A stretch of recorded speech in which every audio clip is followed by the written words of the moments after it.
Hi guys. Tonight, we step through the heavy gates of a medieval castle in midwinter. The stone walls rise higher than your neck can crane, frost clinging to every ledge. The air nips at your face, so sharp it feels like tiny blades, and the snow crunches beneath your boots in rhythms that sound louder than they should. Inside, the corridors don't feel much warmer. Stone has a way of holding on to cold. You breathe out clouds of mist, almost amused at the idea that anyone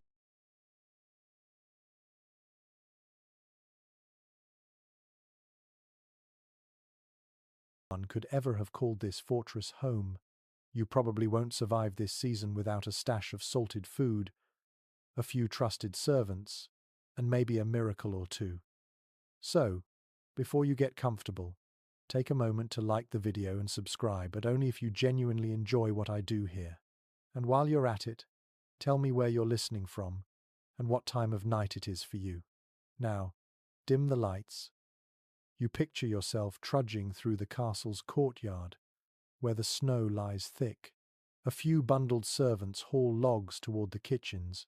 The scent of wood smoke drifts on the air, faint but inviting, a reminder that somewhere inside these walls, fire is struggling against the cold. The truth is, castles in winter weren't cozy. They were marvels of defense. But comfort? Not so much. Stone walls trap chill as much as they keep enemies out. In many towers, frost literally painted patterns across the inside walls. The only real warmth comes from crowded halls, hearth fires, and layers upon layers of wool and fur. As you duck into the great hall, you sense the tension in the air, half hunger, half hope.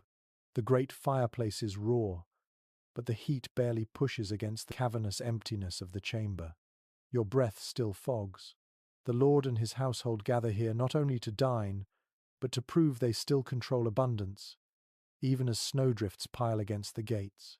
One historical fact worth remembering: medieval lords staged winter feasts as much for morale and power as for nourishment. A grand spread reassured allies, servants, and even themselves that their stores would last. But here's a quirkier detail.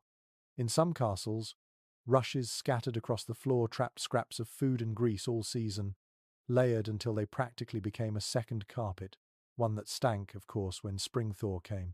Imagine sitting by the fire, nibbling your salted beef, while beneath your boots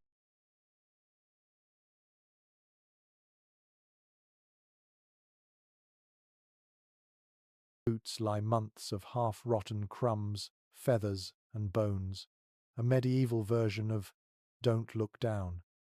Yet the question nags: how plentiful were these tables really?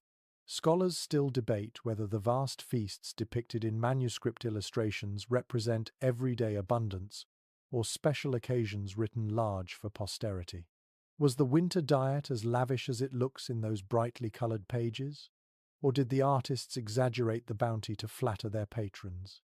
That uncertainty lingers like smoke in the rafters. Your gaze drifts to the trestle tables, empty now but soon to be set with trenchers of bread, thick slabs of meat, and pitchers of ale. At least, that's the dream. The reality for many inside these walls is a careful rationing of supplies. Every bite tonight must stretch into February, and then March, and possibly longer if spring is late. The steward knows this better than anyone. His arithmetic, done by candlelight, might be the most important work in the whole castle. Listen closely, and you hear the sounds of life trying to wrestle comfort from the cold. The clatter of pots in the kitchen, the muttered prayers of servants worried about dwindling stores, the high-pitched laughter of children chasing each other near the hearth. The mix of human voices and fire crackle carries you toward a strange sense of community. Even in the bleakest winter, food scarce, salted, or stale held people together. And as you step deeper into the hall, your eyes trace the banners above. The heraldry glows faint in the firelight, red lions and golden lilies almost mocking the emptiness of the pantry. This place is a theatre where survival wears the costume of plenty. Tonight, you'll walk behind the curtain and see what actually ends up in the bowls. The cold presses closer, and you find yourself wondering, when the firewood dwindles and the stores run low, what then? That answer lies in the next trenches of bread and barrels of meat. You settle yourself near the long trestle table in the great hall, and the sheer scale of the room pulls your gaze upward. The rafters loom like ribs of some gigantic stone beast, blackened with centuries of smoke. The firelight flickers, reflecting off shields and spears hung for display, but the shadows swallow more than they reveal. Tonight the hall is set for a meal, not a battle, though in its own way the dinner is just as strategic. The table stretches almost the entire length of the chamber, covered in a rough cloth. Wooden trenchers, thick slabs of stale bread used as plates are laid out in anticipation. You lean closer and see how the surface is darkened from the grease of countless meals. The Lord will sit at the raised dais, of course, making sure that everyone notices his place at the head. Even during a season of scarcity, hierarchy is the real dish being served. One established fact stands firm. The medieval Great Hall wasn't just a dining room, it was a stage for power. Eating in public was a way for lords to remind everyone that their household could still command plenty, even in the bleakest midwinter. To sit at his table was both privilege and performance. But watch closely, and you'll notice the subtle cheats. Behind the scenes, the cooks cut portions thinner, adding extra broth to the stews, filling bellies with liquid instead of meat. Candles are set more generously at the high table, so the lord's plates gleam, while further down the hall, servants hunch in dimness, picking at scraps. A cheeky tidbit? Some castle accounts suggest that cooks deliberately oversalted the meat at the lower tables, making servants drink more ale, which in turn kept them cheerful and less hungry. Medieval catering hacks, if you will. And still, questions linger in the shadows. Some historians argue that the grandeur of these meals was only occasional, tied to festivals or visits from important guests. Others insist that the Great Hall saw nightly ritualized suppers, even if the food was plain. Was every winter evening filled with pomp, or were most nights quieter, the drama exaggerated by chroniclers eager to flatter their masters? The debate continues, like the echo of footsteps on flagstones. Your eyes follow the steward pacing at the side, making quick calculations in his head. Each barrel of salted beef must last. Each loaf of bread must be rationed. His job isn't glamorous, but it's vital. One misstep and the household could face hunger before spring. Servants carry in platters now. Roasted meats, steaming pottage, trenchers piled with dark bread. The smell of smoke and fat mingles with the tang of ale. A murmur rises as the meal begins, voices overlapping, laughter forced but welcome. The great hall becomes, for a short while, the warmest place in the castle. You shift your seat and notice the cold seeping through the soles of your shoes. Despite the fire and the food, the chill never leaves. That's the truth of castle dining. Splendor and scarcity coexisted on the same table, every bite a reminder that winter was still waiting outside. So you take another sip of weak ale, watch the flames dance higher, and realize that tonight's feast isn't just about eating, it's about convincing yourself and everyone else that survival is still possible. You lean closer to the table, and the first thing that strikes you isn't the meat or the stews, but the bread. Thick,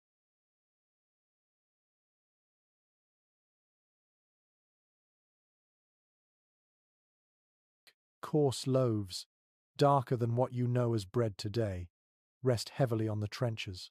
When you break off a piece, it feels dense in your hand, the crust so hard it could almost double as a weapon. This isn't the fluffy, golden bakery bread of modern dreams. It's sustenance, pure and plain. Bread is the backbone of winter survival inside the castle walls.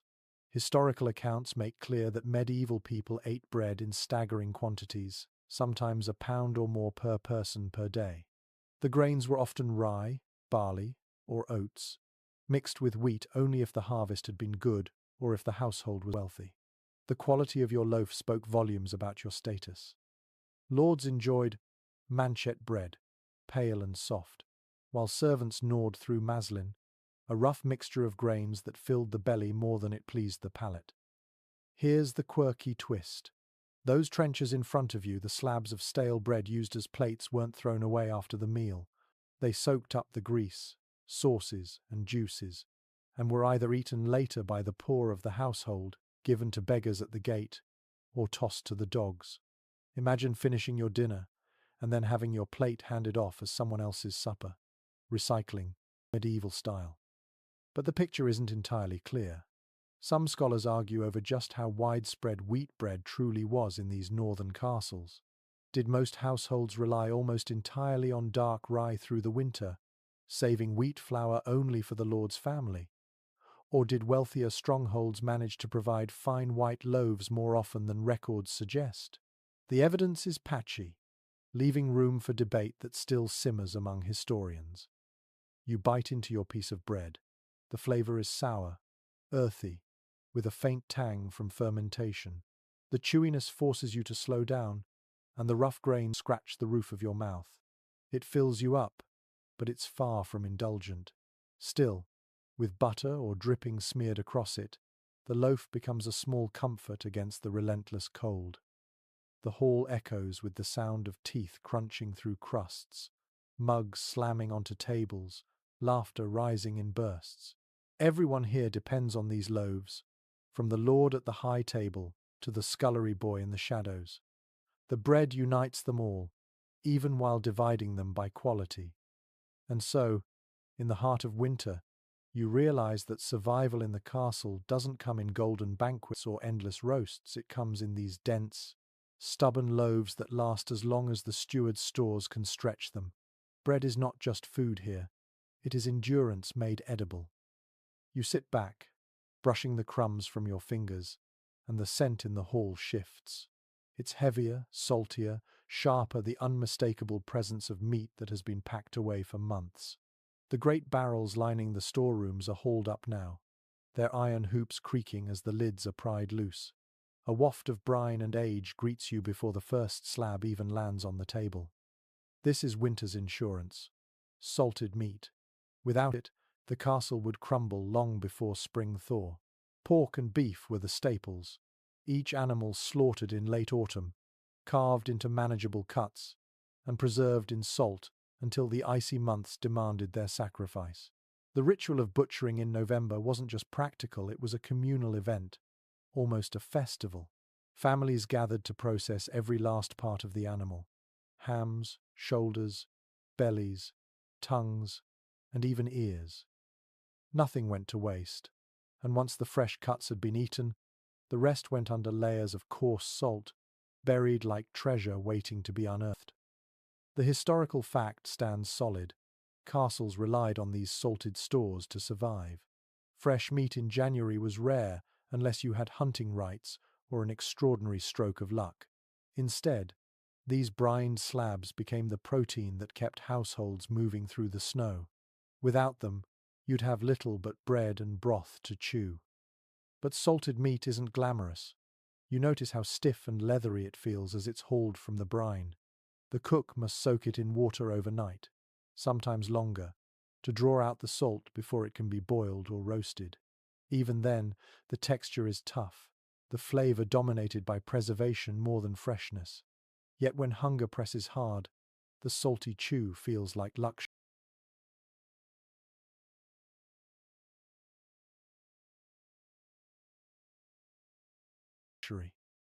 Here's a quirkier detail that might wrinkle your nose. Some records suggest that meat left too long in brine developed a strange, fishy tang, almost like it had swapped species somewhere along the way. To hide this, cooks used spices, pepper, cloves, ginger if they could afford them. If not, the solution was simply longer boiling and more bread to mask the taste. Imagine chewing through beef that tastes faintly of cod, while trying to convince yourself it's hearty fare. Medieval dining demanded both strong stomachs and strong imaginations. And still the arguments flicker among scholars. How much salted meat actually reached the servants' bowls? Did the lower ranks subsist more on pottage and bones while the lord's family consumed the real cuts? Or was salted pork so common that even the scullions tasted it often? The records are ambiguous.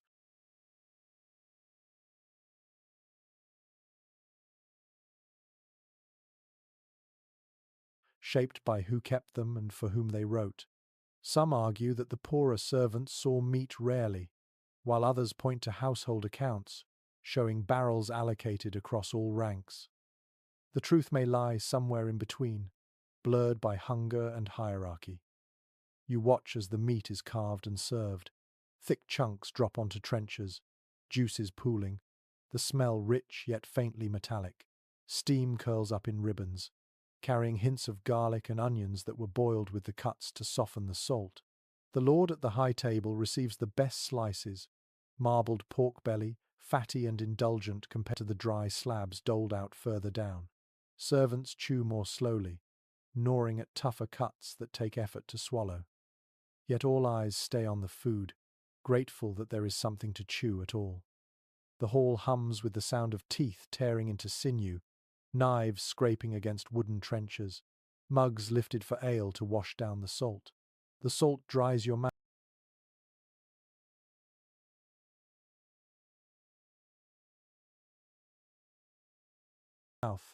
making you thirstier with every bite. You take another gulp of weak ale, its sourness cutting through the heaviness of the meat. The pairing is perfect in its own rustic way. In the kitchens, the smoke thickens. Meat hangs from hooks above the fire, some of it smoked months earlier, the skins wrinkled and hard as bark. The cooks keep turning joints on spits, careful not to let the fat drip too fast into the flames. The smell of charred edges and sizzling grease makes even the most leathery slab feel appetizing. You imagine the rush of relief when the steward authorizes opening another barrel, the promise of meat where before there was only bread. Yet the system isn't foolproof. In years when salt was scarce or harvests poor, meat spoiled despite the best efforts. Some barrels grew rancid, the smell so overpowering they had to be carried outside and buried. A bitter reminder that survival wasn't guaranteed. In fact, winters could be leaner than anyone expected, driving people to gnaw bones for marrow or stretch pottage with whatever scraps remained. Picture yourself here, in January, when the snow piles higher than the battlements and the roads are impassable. The Lord's men sit sharpening blades, bored of idleness. Children gather near the fire, their hands red and raw from the cold. The salted meat is the center of the day's meal, its toughness softened by long boiling, its flavor dulled, but sustaining. It fills bellies and buys another night of survival. There's a strange comfort in this ritual. The meat is tough, the taste repetitive, but its presence signals that the household still has resources. As long as barrels remain in the storerooms, hope remains. Every slab hacked from the salted stores is one step closer to spring. The servants carry away the empty platters now, their faces slick with grease, their fingers sticky with salt. You hear the scrape of knives across the last bones, the dogs growling under the table as they fight for scraps. The meal ends not with dessert, but with relief. Relief that another day has been endured, another layer of winter survived. You lean back and let the heaviness of the salted meat settle into you. It's not a feast for the senses, but it is a feast for survival. And in this frozen castle, survival is all that truly matters. You notice the atmosphere shift again as the servants bring in the next course. Tonight isn't only about meat and bread, it's a reminder that the calendar itself shapes what you're allowed to eat. The church hovers over the table just as firmly as the Lord on the dais, and tonight that means fish. Fish has always been the loyal understudy of medieval dining, stepping onto the stage whenever meat is forbidden. Fridays, Lent, holy days, suddenly you're chewing on scales instead of skin, fins instead of fat. In a season where salted beef already feels repetitive, the obligation to swap it for salted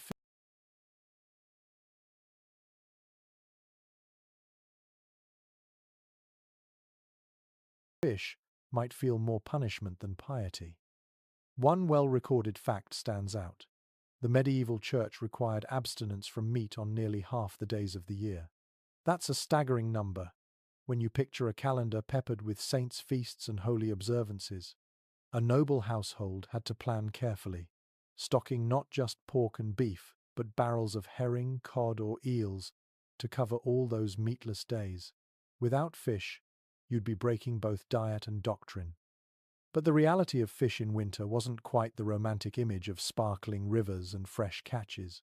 You lean closer and catch the scent, pungent, sharp, with a tang that lingers. This fish has travelled.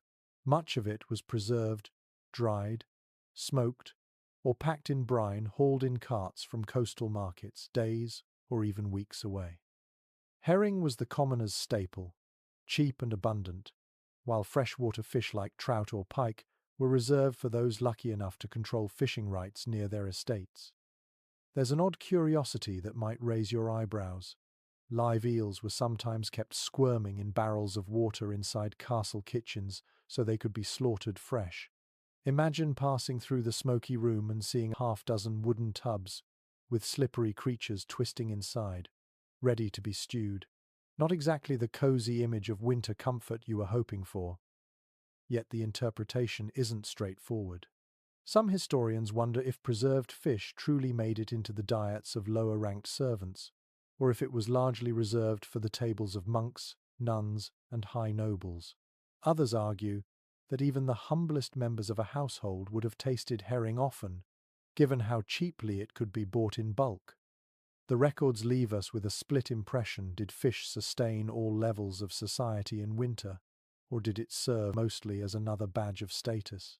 The debate lingers like the aftertaste of salt on your tongue. As you pick up a piece, the texture is tough, almost leathery, and the salt hits hard. The cook has tried to soften it with herbs, parsley and dill, if any were dried from autumn, maybe a dash of imported pepper if the Lord is feeling generous. Still, the flavor is heavy. You take another bite, and the briny chew makes you reach instantly for ale. It's not indulgent eating, but it is necessary eating, a compromise between faith and survival. Look around the table and you see how different ranks handle the dish. At the high dais, the Lord's portion is paired with a sauce, something tart, maybe made of vinegar, mustard seed, or even almond milk if the kitchen is clever. At the servant's end, the fish arrives plain,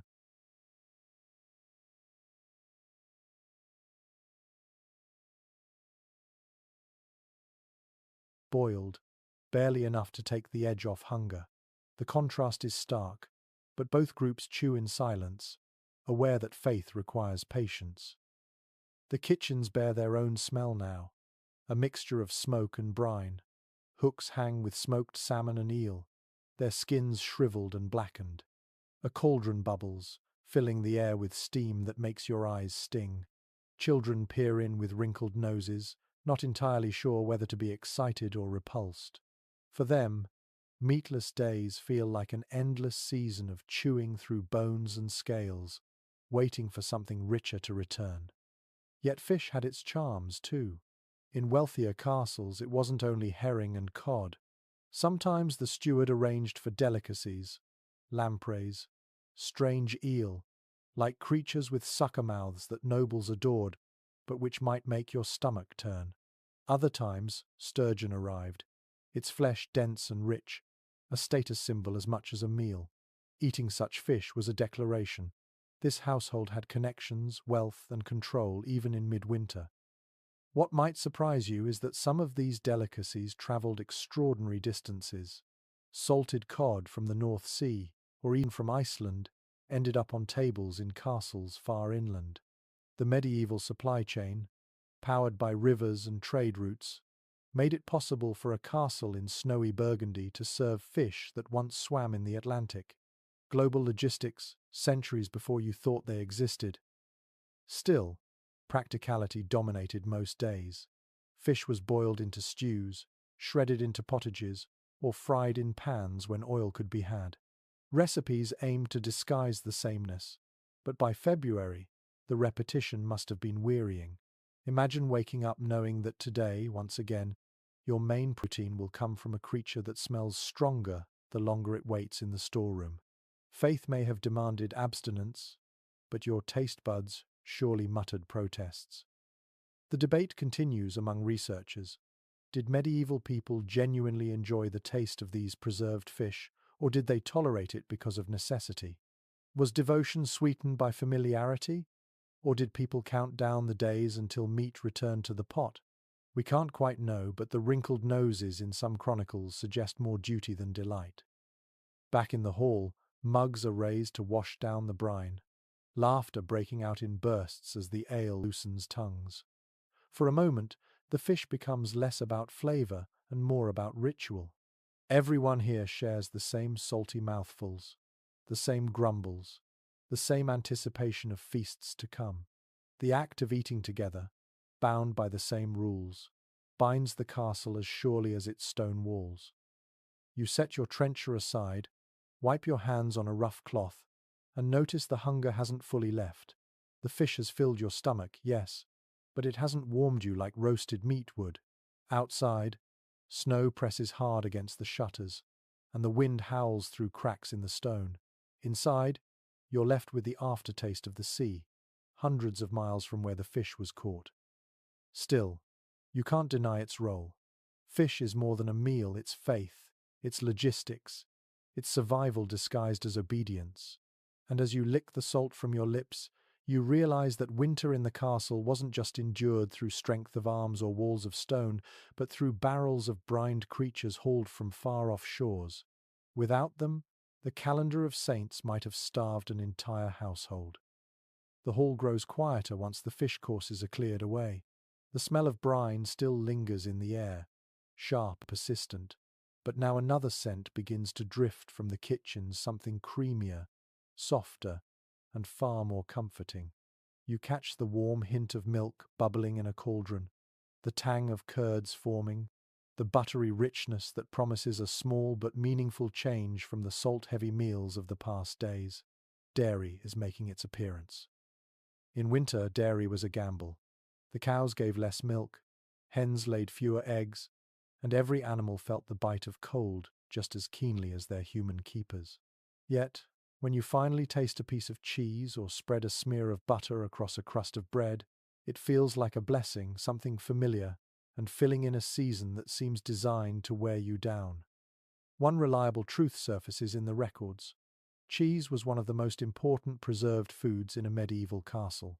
Hard cheeses could last through the winter if stored properly, wrapped in cloth or wax to keep out the damp. They became dense, strong-smelling, and sharp with age, but they delivered much-needed fat and protein. A slice of aged cheese was fuel for long hours of shivering in the drafty halls. Then there's a curious little wrinkle.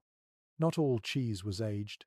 Soft cheeses, curds, fresh farm's cheese, or even cream cheese like spreads were also eaten, though these had to be consumed quickly before spoiling. Sometimes they were mixed into porridges or flavored with herbs.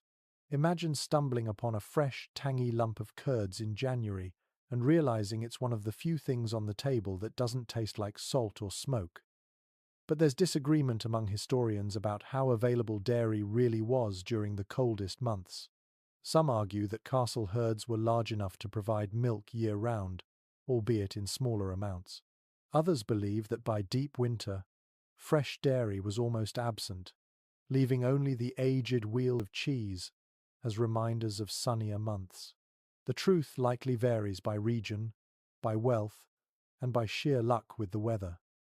Did peasants working in the fields get even a bite of cheese in January, or was it hoarded for the Lord's table? The evidence leaves us with more questions than answers. You reach for a slice of cheese on your trencher. It's firm, crumbly, and smells faintly of grass and smoke. The taste is sharp, almost biting, but when paired with bread, it transforms the plain crust into something richer. Around you, servants chew their pieces with quiet satisfaction, grease from the butter or the cream in the stew cutting through the monotony of salted meat. Butter, too, plays its part.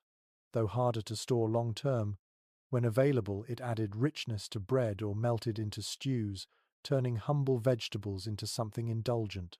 In northern castles, butter was more common, while in southern regions olive oil might appear instead. Still, nothing quite compares to the comforting weight of butter on your tongue in the middle of a frozen season. Milk itself was less frequently drunk fresh. It soured too quickly in the winter's uneven temperatures, but turned into buttermilk, whey, or clotted cream, it found its way into soups and sauces. Picture the cook stirring a pot of leek and milk broth, steam curling into the rafters, the smell soothing after endless weeks of brine. And here's a detail that may surprise you.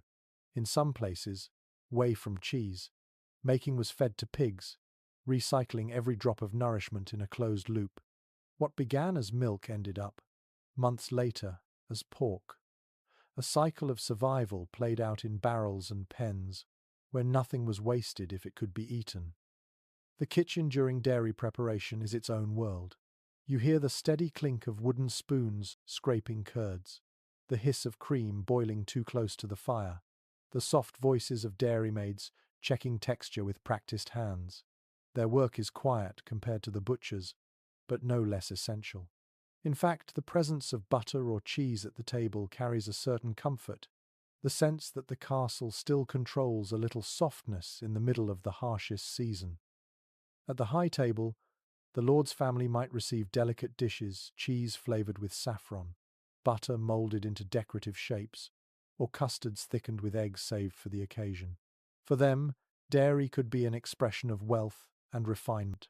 For those further down the hall, it was a spread of butter across hard bread, or a ladle of milk-based pottage, thin but warming.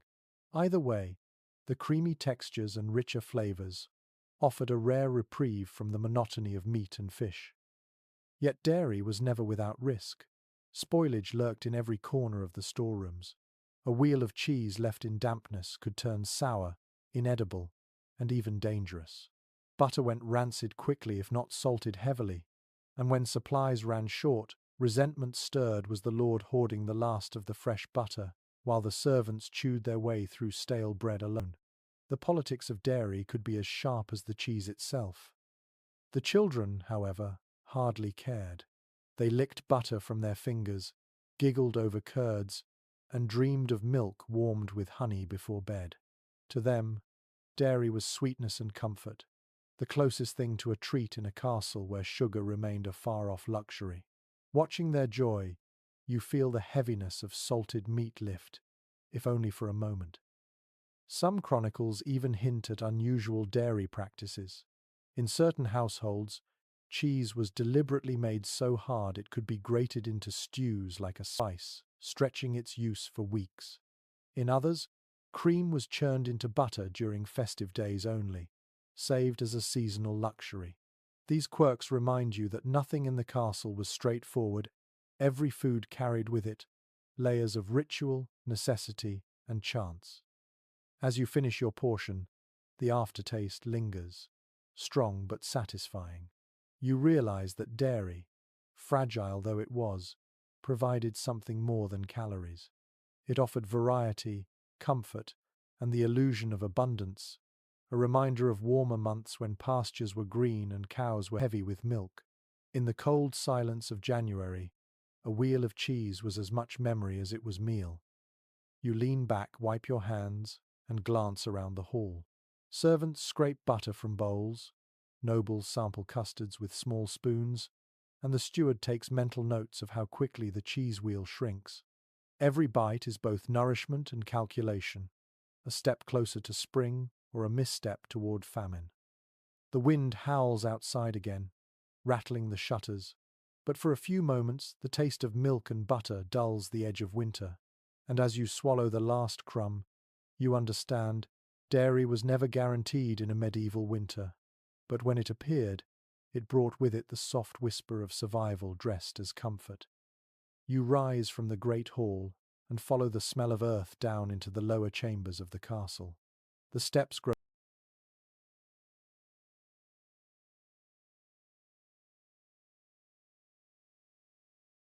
colder with each descent, the torchlight flickering across damp stone. Beneath the kitchens and storerooms lies one of winter's quiet miracles, the root cellar. You duck through a low archway and feel the change immediately cool, damp, heavy with the scent of soil and aging vegetables. This is where the castle's survival is hidden away, out of sight, yet always on the steward's mind.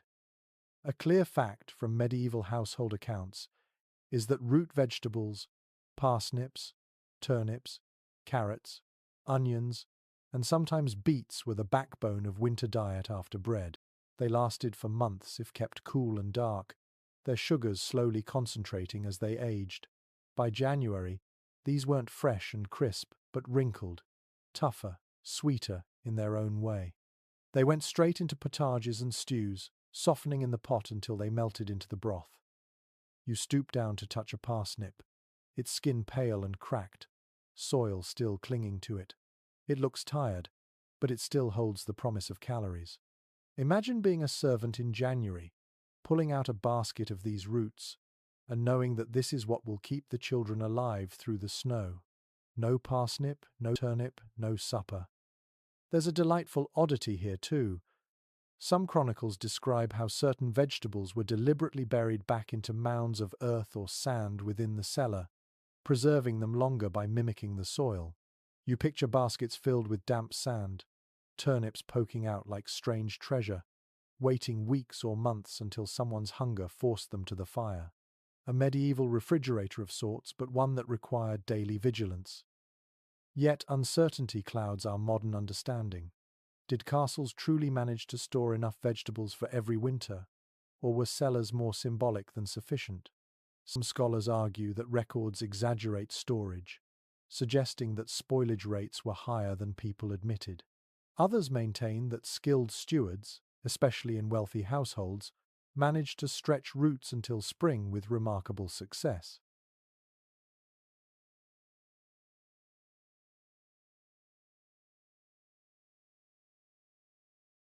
Which is closer to the truth? We're left peering through the cracks in surviving inventories, unable to see the full picture. The cellar smells strong: damp stone, mildew, the sharp onion tang that makes your eyes water. Somewhere in the darkness, rats scurry, scratching for crumbs. Servants keep cats to patrol these spaces, but it's always a battle.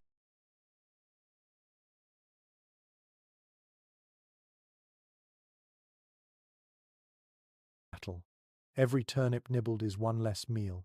Every onion lost a reminder that survival depends on vigilance as much as abundance. Back upstairs, the cook sorts through a basket. The vegetables are chopped coarsely, skins left on, and tossed into a bubbling cauldron. They soften into pottage, thickening the broth and lending sweetness where meat fails. At the Lord's table, these same roots may be roasted with drippings, presented with a garnish of herbs, or paired with sauces to appear more refined. But in their essence, they are the same food: rough, earthy, dependable. What might surprise you is how important onions and garlic were in this mix. Not only did they flavor the otherwise bland stew, they were believed to hold medicinal power. A clove of garlic boiled with turnips wasn't just a seasoning, it was thought to guard against illness in the cold season. Eating vegetables, in this sense, became both nourishment and medicine, a way to battle the invisible dangers of winter. The servants ladle pottage into wooden bowls now. You watch the steam rise, smell the sweet carrot mingled with pungent leek. The texture is mushy, almost porridge-like, but it fills the belly. The children dip their bread into the broth, softening the crust, their faces brightening with each mouthful. For them, it is warmth itself. Yet down here in the cellar, the reality remains stark. Each week the piles shrink, each basket empties, each onion sprout signals food turning unfit. By February, desperation creeps in. Stews grow thinner, bowls contain more liquid than root. Hunger gnaws at the household, even as the lords try to mask it with ceremony. The steward, walking these chambers with a lantern, counts every sack and barrel. He knows that each missing turnip shortens the castle's endurance. His arithmetic is a quiet act of war against famine. You imagine him standing here in silence, listening to the drip of water down the walls, wondering if the cellars will stretch far enough to see another spring. Still, the ingenuity impresses you. Roots that seem humble, even boring, hold life in their skin. In a world without refrigerators, without supermarkets, without daily markets in deep snow, these wrinkled vegetables meant the difference between starvation and survival. You run your hand across the rough basket weave, feel the damp weight of soil still clinging, And realize, in this frozen world, every turnip is treasure, every carrot a jewel. They are not delicacies, but they are endurance made edible, a hidden strength beneath stone and snow. The wind howls above ground, rattling shutters and shaking banners, but down here the cellar remains steady. It smells of earth, it tastes of resilience, and it carries the castle quietly towards spring. You leave the root cellar behind and climb back toward the kitchens, where the scent shifts from earthy to something fresher, greener. Despite the snow piling outside, there are still vegetables that find their way onto the castle's tables in winter stubborn plants that refuse to give in to frost. You spot the piles now: cabbages, leeks, kale, and sometimes hardy herbs clinging to life in sheltered corners of the garden. They may not look elegant, but their persistence makes them precious. It's clear from countless medieval household accounts that cabbages and leeks were central to winter diets. Cabbages stored well when kept cool, their tight heads layered like natural containers, while leeks could be pulled even from frozen ground with enough determination. They appear again and again in recipes for winter stews, potages, and broths, stretching out whatever meat or grain might be available. Without them, meals would quickly grow thinner and less nourishing. As you peer closer at the leaves of a cabbage hauled into the kitchen, you notice their roughness, their toughness. This isn't the tender lettuce you're used to in modern salads. It's chewy, fibrous, with a sharp bite. Boiled long enough, it softens into submission, releasing a sulphurous smell that fills the hall. When blended with onions or garlic, it becomes hearty, almost sweet, a lifeline in broth form. Here's an oddity worth mentioning. In some places, cabbages were considered medicinal as much as edible. Physicians claimed they helped balance the humors of the body, curing ailments from headaches to indigestion. Imagine slurping your third bowl of boiled cabbage that week and consoling yourself with the thought that at least it might heal your melancholy. But the exact role of these vegetables is not fully agreed upon. Some researchers insist they were a daily staple for both nobles and servants, while others argue they were viewed as poor man's food and avoided by the upper classes, except in times of shortage. Did the Lord genuinely enjoy his leek pottage, or did he tolerate it as necessary filler? The truth may lie somewhere in between, shaped by region, climate, and personal taste. The smell in the kitchen grows strong as cabbages are chopped and thrown into cauldrons. You watch the green leaves wilt, turning limp and dark. Leeks are sliced into rings, their white stalks melting into the broth, their flavor rich and oniony. Together, they create a pottage that simmers all day, fed with scraps of bread or bones, served to servants in steaming bowls that warm cold hands. The high table, of course, receives something more refined. A leek tart thickened with eggs and cream might appear, or cabbages dressed with a sauce of butter and herbs. Presentation becomes a way of disguising the plainness of the ingredient, but at their heart, both rich and poor are chewing on the same hardy greens, bound by the stubborn resilience of plants that survive the snow. What might catch you off guard is the noise. The kitchen rings with chopping knives, the hiss of boiling cauldrons, the voices of dairymaids and cooks exchanging quick instructions. There's laughter too, because even in scarcity, cabbage soup bubbling in a pot feels like reassurance. The servants lean over the steam, inhaling deeply, their cheeks pink from the heat after hours in the freezing corridors. When the bowls are ladled out, the scene shifts to the hall once more.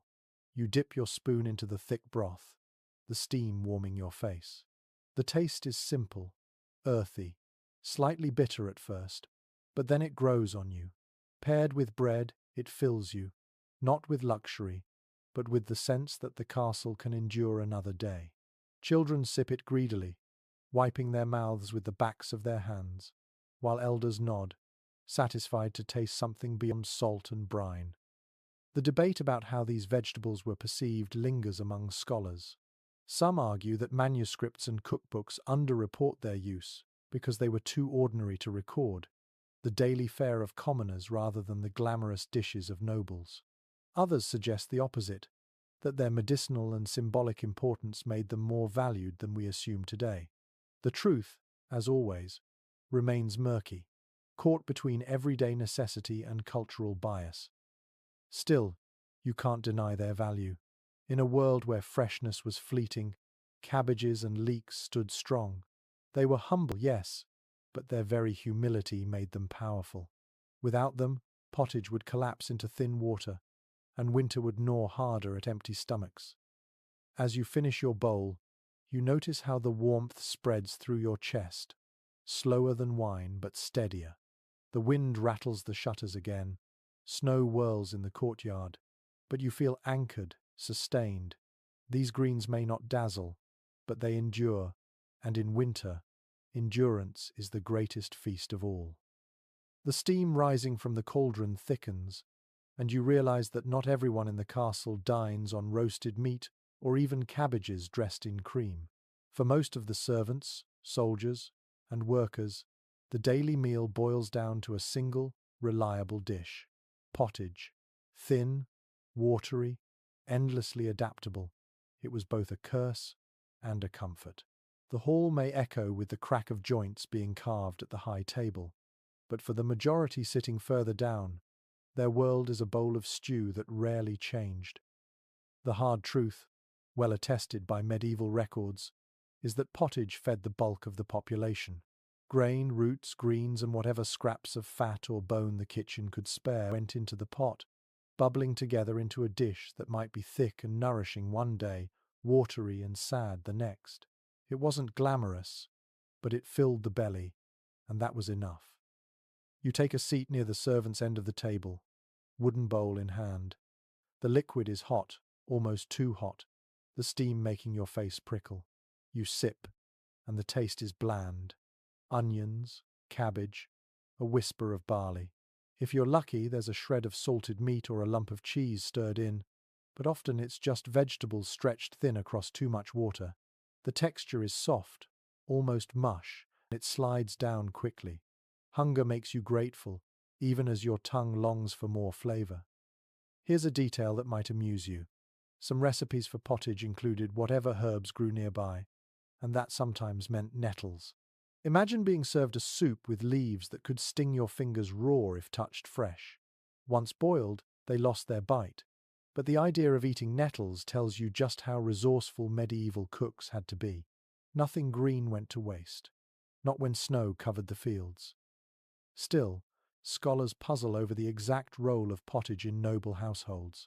Was it truly the main meal for all but the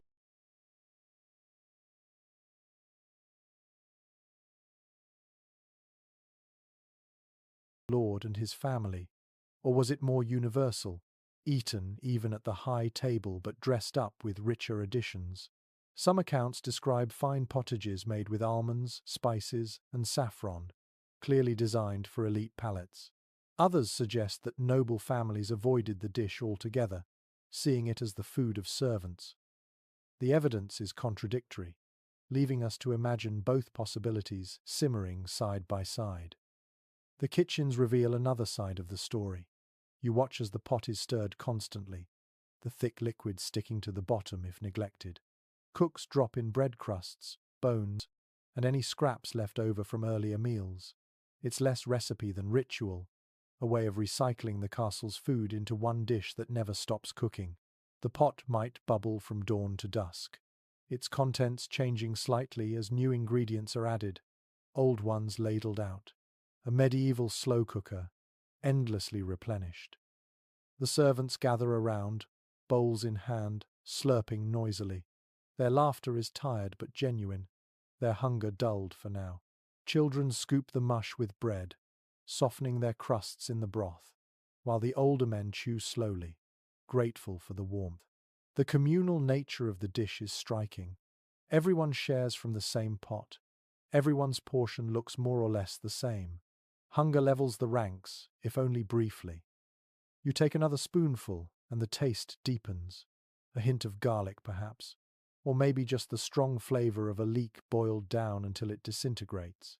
It's not much, but it warms your throat and spreads comfort through your chest. You realize that pottage isn't about delight, it's about survival, made bearable. An unusual practice pops into your mind. Some households used beer or ale to thin their pottage instead of water, giving it a sour tang and an extra boost of calories. Imagine sipping your bowl and tasting faint yeast and malt beneath the vegetables. It sounds strange, but it turned dinner into something just a bit more filling, especially when food was running low. But the question remains, was pottage a symbol of poverty, or was it simply the default diet of winter? Chroniclers often ignored it, preferring to describe lavish feasts that made their patrons look generous. Yet the archaeological record pits full of charred grains and vegetable remnants suggests otherwise. Pottage was the steady hum of daily life, a background rhythm so constant it went unnoticed by pens of the elite. It fed castles just as surely as it fed villages. Back in the hall, the difference is clear. The lord cuts into a roast, juices running, laughter echoing around him. You and the others chew slowly on your stewed cabbage and barley, pretending not to notice. But even here, there is comfort in shared experience. The taste may be plain, but the act of sitting together, bowls steaming in your hands, builds a kind of fellowship. Hunger is less sharp when endured as a group. The wind outside howls again, rattling the shutters, but the warmth of the pot steadies you. You look down at your empty bowl, scrape the last soggy chunk of bread from the bottom, and swallow. It's not a feast, but it's enough. In the end, pottage isn't remembered for flavor or beauty. It's remembered for constancy, for showing up day after day, pot after pot, through the worst of the winter. A bowl of stew, humble and steaming, carried entire households across the frozen months. And as you set down your bowl, you realize that in this castle, survival has always simmered quietly at the bottom of a pot. The scent in the hall shifts again, this time towards something exotic, unfamiliar, and almost theatrical. The familiar smoke of cabbage, the brine of fish, and the heavy salt of pork have all been dulled by routine, but now a sharper, sweeter fragrance cuts through the air. You catch it before the platters even arrive. A pinch of pepper, a curl of cinnamon, the earthy bite of saffron. Suddenly, the castle feels less like a stone fortress in the snow and more like a portal to faraway lands. One fact the records make impossible to ignore is this: imported spices were not only flavoring agents, but also symbols of power.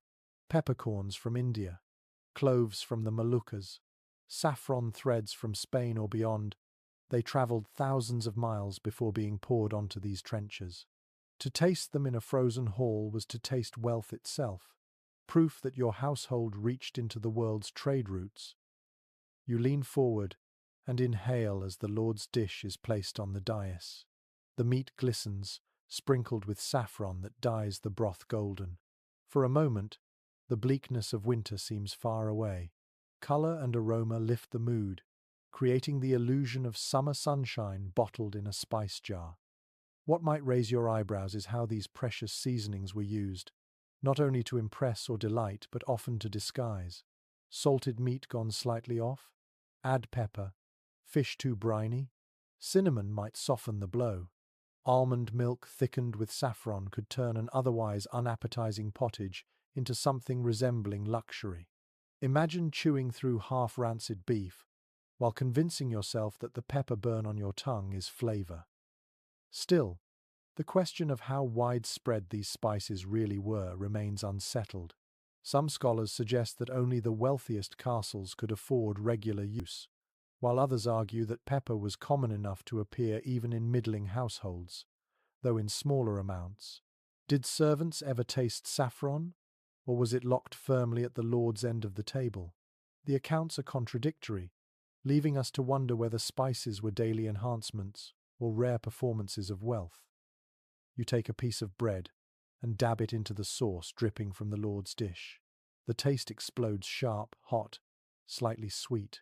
Your tongue tingles in ways no cabbage stew ever could. It's intoxicating, distracting, even addictive. No wonder nobles prized these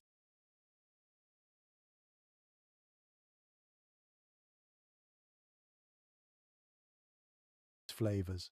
They broke the monotony of salted meat and boiled roots, turning every bite into something dramatic. The kitchens bustle like a theatre backstage. Mortars and pestles grind continuously, cooks arguing over proportions. The golden powder of saffron stains their fingers, while peppercorns crack beneath heavy stones. The noise is sharp, rhythmic, filling the room with the music of preparation. Servants carry trays of almond paste, sugar loaves shaved into delicate dust, and jars of preserved ginger. It's chaos with purpose, a frenzy designed to transform plain food into spectacle. A curious practice surfaces here. Some lords measured their wealth not in coins, but in the spices they could serve at feasts. Whole peppercorns were counted like jewels, and saffron threads weighed like gold. In some households, guests were deliberately shown the jars of spice before dining, as if to remind them that this castle's reach extended across seas and deserts. Food became theatre, and spices were the stage lights. But while nobles revelled, the servants at the lower tables got little of the glamour. Their pottage might receive a dusting of herbs, or, if they were lucky, a pinch of leftover pepper swept from the mortar. For them, spices were a faint echo of wealth, smelled more than tasted. The hierarchy was written not only in where you sat, but in how your food burned, or failed to burn your tongue. You glance at the lord now, raising a goblet of spiced wine. Cinnamon and cloves float in the liquid, releasing warmth that smells festive even in the dead of winter. His laughter rings out, his guests nod appreciatively, and the illusion of abundance grows. The hall is no warmer, the snow no less deep, but the taste of saffron tricks everyone into believing that comfort is still possible. The debate among historians lingers. Did spices primarily function as status symbols, rarely tasted by ordinary mouths? Or did they seep more broadly into medieval diets through trade and cheaper access to pepper? The evidence suggests both realities, depending on the household. In either case, the symbolism mattered as much as the taste. To serve saffron in January was to proclaim victory over distance, time, and hunger. You chew another bite and notice how the flavors linger long after the meat itself is gone. It isn't just nourishment, it's a sensory escape, a reminder that the world is larger than the frozen moat outside. Spices carry you, if only in your imagination, to lands where snow never falls and markets overflow with color. But soon the platters are cleared, the aromas fade, and the illusion breaks. You look around and see the same stone walls, the same draughts sneaking through cracks, the same weary faces of servants scraping bowls. The spice, like a performance, dazzles only briefly before vanishing. Survival still depends on salted meat and cabbage stew. Yet you can't shake the thought that these spices, these tiny fragments of distant worlds, gave people more than taste. They gave hope. They gave colour to the greyest months, a spark to the dullest meals. In a season where sameness threatened to crush morale, a sprinkle of pepper or saffron made life feel rich again, even if only for an hour.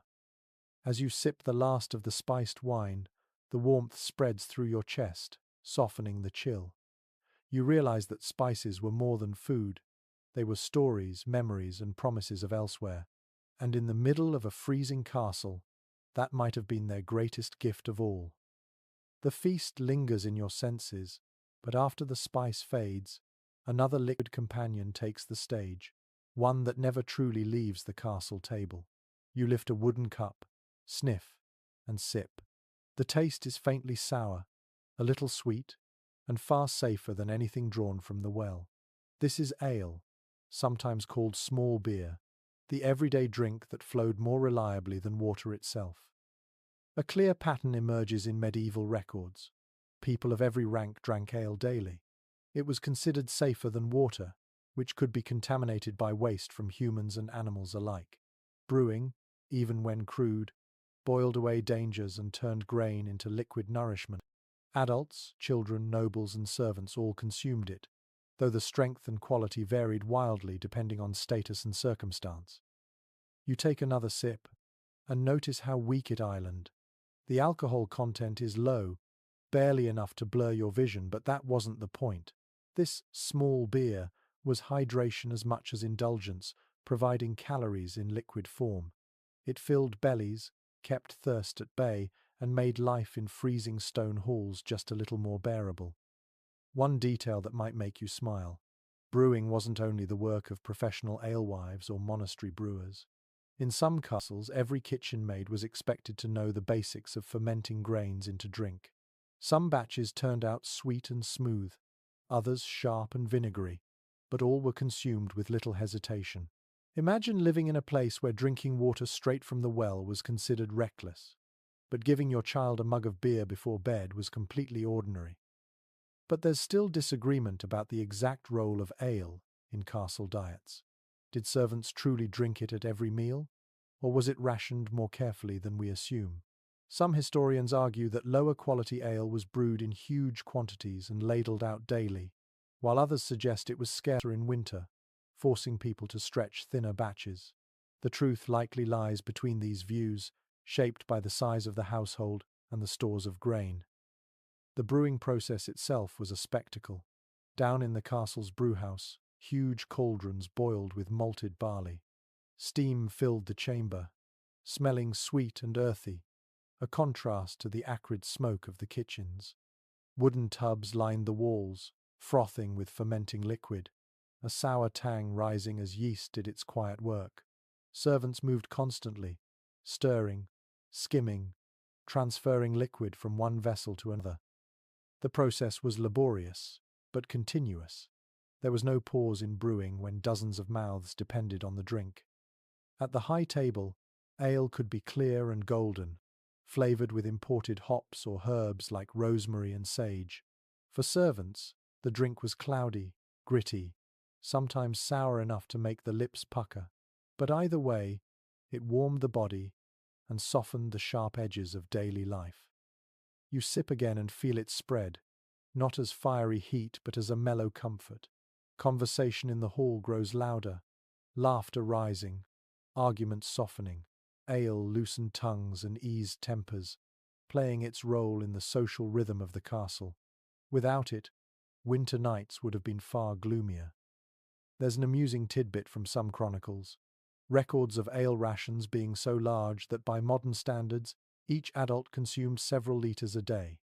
Of course, much of it was low in alcohol, closer to liquid bread than modern beer. Still, the sheer volume is staggering.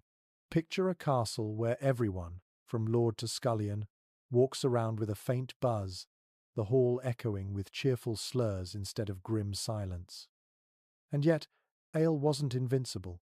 Grain shortages in bad harvest years meant brewing had to be cut back, and households sometimes stretched their supplies by thinning batches almost to water. In those winters, ale was no longer indulgence but pale imitation, reminding everyone that survival teetered on the edge. Some scholars point out another uncertainty. How common was the addition of herbs or fruit to liven the flavour? Recipes survive for gruit, ale brewed with mixtures of heather, yarrow or bog myrtle, but whether these were everyday drinks or festival luxuries remains unclear. The evidence is tantalizing but incomplete, like half-finished mugs left behind centuries ago. You glance around the hall.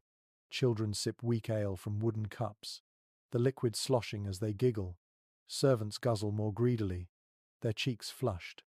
The lord raises a goblet filled with something stronger, perhaps imported wine, but even he doesn't refuse the ale. It's the one drink that unites the castle, cutting across rank, age, and role. The noise rises higher now, the hall alive with chatter. Dogs bark beneath the tables, servants jostle for space, and the fire roars against the cold. All of it is softened by the steady presence of ale, a background hum of fermentation that has flowed through human history for centuries. You set down your cup, feel the slight buzz in your head, and smile. It's not about getting drunk.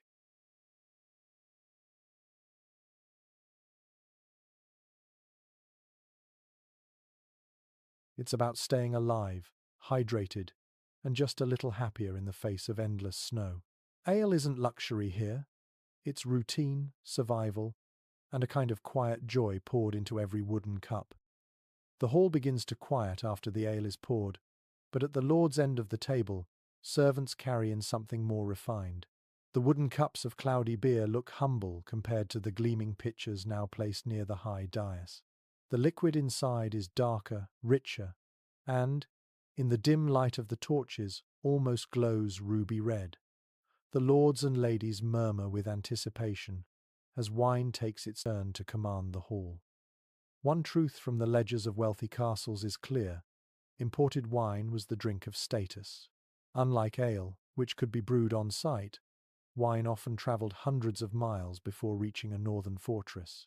Barrels arrived from France, Spain, or the Rhineland, carried by cart and river barge, then hauled across muddy tracks until they rattled into the cellar.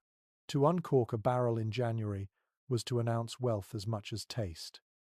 You watch as the steward inspects the casks stored in the castle's undercroft. The air is cool and damp, perfect for storage, though hardly as controlled as a modern cellar. Wooden staves creak, iron hoops rust, and the wine inside ages unevenly. Some barrels are sound, yielding deep and fruity flavors, while others have turned sour, their liquid closer to vinegar than vintage. And here lies a curious fact: sour wine wasn't always wasted. Instead, it was mixed with water, herbs, or honey to make posset or spiced drinks, disguising flaws with sweetness or spice. In a world where nothing could be spared, even spoiled wine had its role. Picture a servant sipping a cup of mulled wine that had more in common with vinegar punch, while nobles lifted goblets of the finer vintage. Yet historians still puzzle over how often nobles in northern Europe truly drank wine during long winters.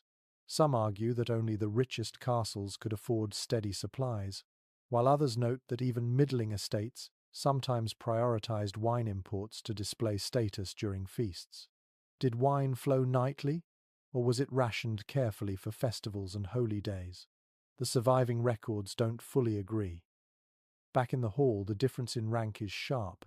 At the high table, goblets are silver or pewter, polished to catch the firelight. Wine is poured carefully, almost ceremonially. Down the hall, servants sip their small beer from wooden mugs, glancing occasionally at the red liquid gleaming above. The divide between ale and wine is more than taste, its hierarchy distilled into liquid form. You take a sip of the wine that has somehow made its way into your cup. It's sharp at first, slightly rough around the edges, but warmer than ale, heavier, filling your mouth with complexity. There's a faint note of smoke, perhaps from the barrels, and a sweetness underneath that surprises you. It tastes of faraway lands, of vineyards under sun rather than snow. In that moment, the hall feels less bleak. The kitchens contribute too, heating wine with spices into mulled drinks called hippocras. You hear the pestle grinding again, cloves and cinnamon cracked into powder, mixed with honey, then stirred into steaming cups. The scent spreads through the hall, and suddenly even the draughty space smells festive. The nobles smile more, their laughter louder, their cheeks red not just from fire but from strong drink. A quirky detail emerges here. In some households, spiced wine was so prized that it was served at the end of feasts as a kind of dessert, sweet and warming. Guests judged a host's generosity by the quality of hippocras offered. Imagine the pressure on a steward to ensure the final sip lingered pleasantly, sending guests home with memories not of the cold but of honeyed warmth. Meanwhile, in the storerooms, servants must guard the barrels carefully. Wine casks leak, crack, or are pilfered by thirsty workers. To prevent loss, some stewards sealed barrels with wax or stationed guards at the cellar door. Each missing cup was an insult to the lord's wealth, so the responsibility weighed heavily.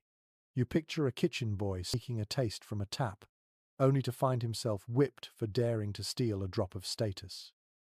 Yet for all its glamour, wine was fickle. Unlike beer, it didn't always last through the winter. By February, the best casks might be gone, leaving only sour remnants. The contrast between December's rich hippocras and March's thin, vinegary dregs must have been disheartening. Still, nobles insisted on maintaining wine stocks, even when importing them strained the estate's purse. To be without wine was to admit weakness. The debate among specialists continues. Did wine genuinely become a staple at noble tables, or was it always a luxury reserved for display?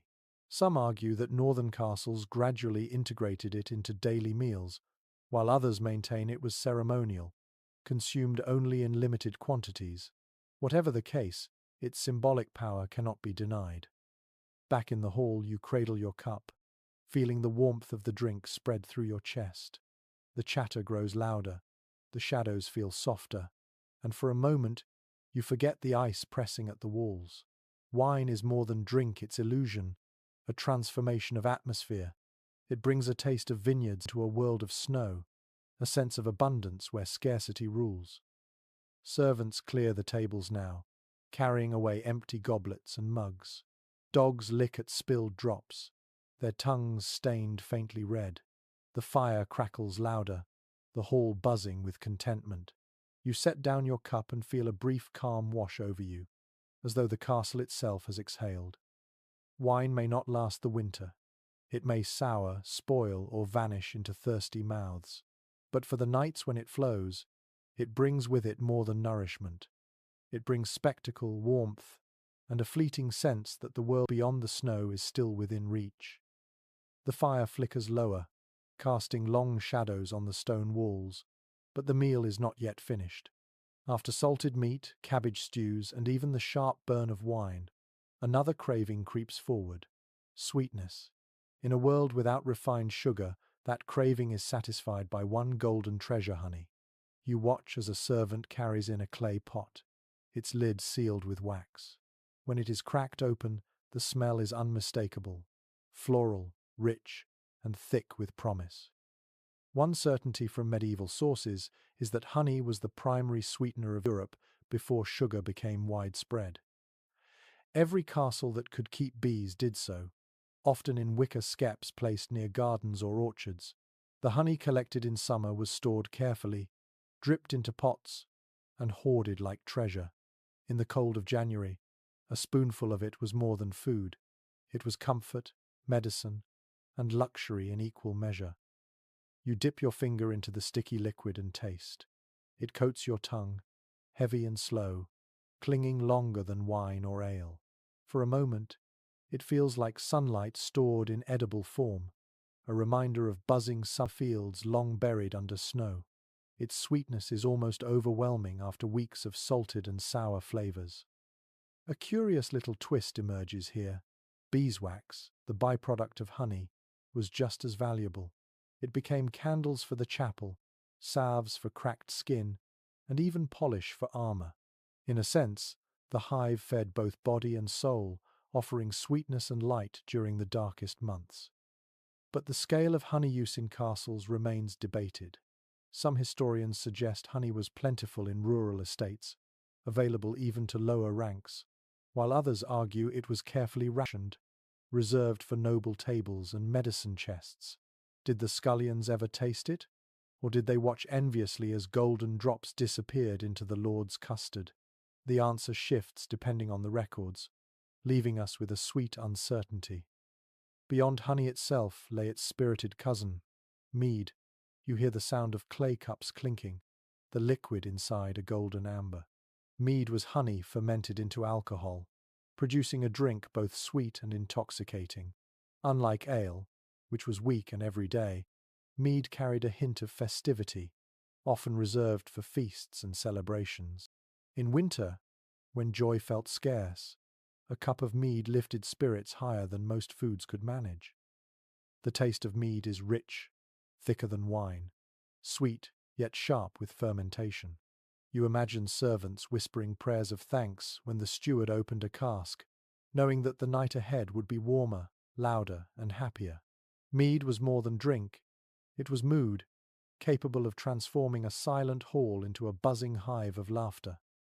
The kitchens knew countless ways to use honey beyond drink: drizzle it on fresh cheese to disguise sourness, stir it into pottage for the sick, mix it with herbs to make syrup for coughs. Honey was medicine as much as indulgence, prescribed by physicians for everything from sore throats to melancholy. Imagine swallowing a spoonful by the fire, your chest easing not only from the sweetness but from the belief that it carried healing within it. At the high table, the experiments grew more elaborate. Honey cakes, spiced with cinnamon if the larder permitted, custards thickened with eggs, sweetened with golden syrup, even roasted meats glazed in honey, gleaming under the torchlight. Each dish sent a message. This household could turn survival into pleasure, even in the middle of January. Meanwhile, at the lower tables, the sweetness came rarely. A dollop of honey stirred into porridge for a child, or a lick of wax scraped from a jar by a tired servant. Yet even those tiny tastes lingered, memorable in ways that salted beef never could. Sweetness was an event. What might surprise you is how honey also carried symbolic weight. Monks kept bees in cloisters, linking honey to purity and spiritual light. Honey appeared in wedding feasts as a blessing of fertility. It even inspired the term honeymoon, when couples drank mead to sweeten the first month of marriage. Every golden drop carried cultural echoes beyond its taste. The cellar tells its own story. Pots of honey stored carefully in cool darkness, lids sealed with wax, each one watched closely by the steward. Spoilage was rare, honey resists decay, but theft was common. Sweetness tempted even the most obedient servant, and punishments for stealing honey could be harsh. Imagine the risk of dipping a spoon into the pot, knowing discovery meant a whipping, but temptation winning anyway. Scholars continue to debate just how often honey and mead appeared in daily castle life. Were they occasional treats or regular companions at the table? The evidence is patchy, but the symbolism endures. Honey meant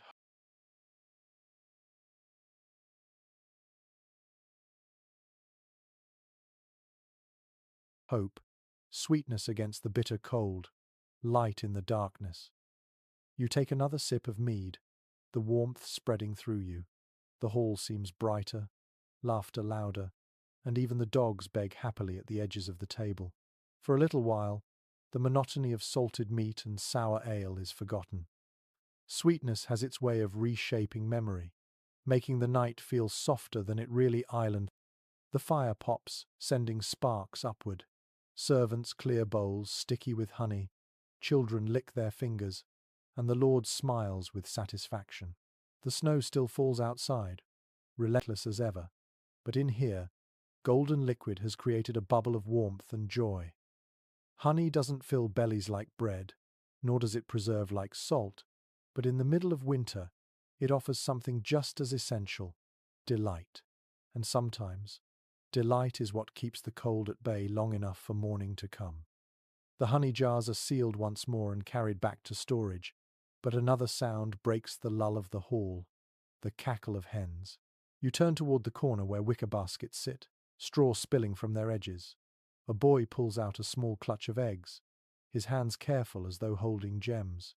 In winter, those fragile shells are rarer than saffron threads, each one a small miracle in the frozen months. It's well established that hens lay far fewer eggs during winter. Short days, cold temperatures, and limited forage slow their production almost to nothing. A household might gather dozens daily in summer, but by January, only a handful appear in the baskets. Each egg becomes precious, counted, rationed, and often reserved for the Lord's family or for the sick. You cradle one in your palm and feel its weight. Imagine the excitement when a servant cracks an egg in mid-January, the yolk sliding into a custard or tart. For a moment, the bleakness outside doesn't matter. Protein, richness, and color all wrapped in a fragile shell bring variety to otherwise monotonous meals. An unexpected quirk surfaces here.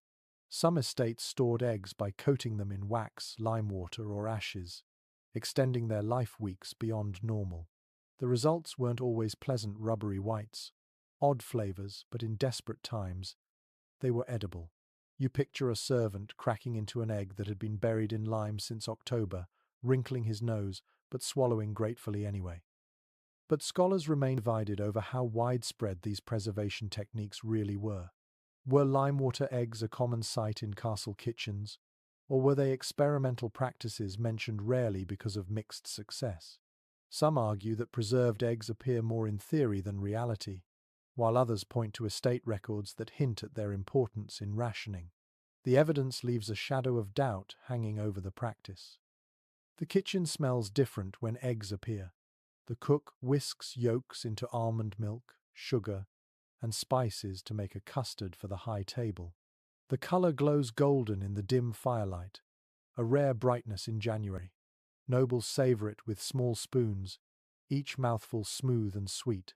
For them, an egg dish is not just nourishment but spectacle, proof that the castle can still afford delicacy in lean times. Meanwhile, down at the servants' tables, eggs rarely appear in bowls.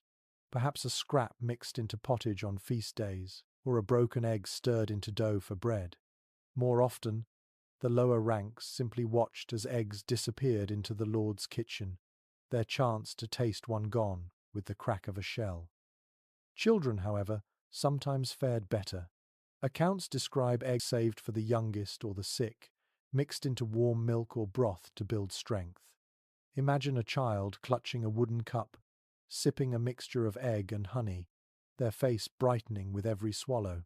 In a world of scarcity, that cup could feel like medicine and miracle combined. The hens themselves deserve a glance. You picture them huddled in coops lined with straw, feathers fluffed against the cold. Grain scattered sparingly keeps them alive, but foxes prowl near the walls, and the bird's survival is never certain. Every cluck, every egg laid, carries a whisper of relief for the steward counting supplies. Another curious note: in some traditions, eggs symbolized rebirth and resurrection, long before Easter customs solidified. To crack one open in the dead of winter was to taste the promise of spring, a reminder that life persisted even when snow buried the fields. Superstition, faith, and hunger blurred into one as people treated eggs with reverence beyond their size. You lift a spoonful of custard and taste. It's silky, warm, scented faintly with nutmeg. The sweetness coats your mouth, the richness lingers. It feels decadent, even slightly illicit, after so many bowls of cabbage and barley. You understand why nobles guarded eggs so fiercely. They carried joy in fragile shells. But as the bowls are cleared, you see how quickly the miracle fades. There are no baskets full of eggs to replace what was eaten tonight. Only a few remain, guarded carefully in the steward's records, their fate already decided. The lower tables return to bread and ale, their hands empty of yolks. The uncertainty continues among historians. Were eggs truly as scarce in all regions?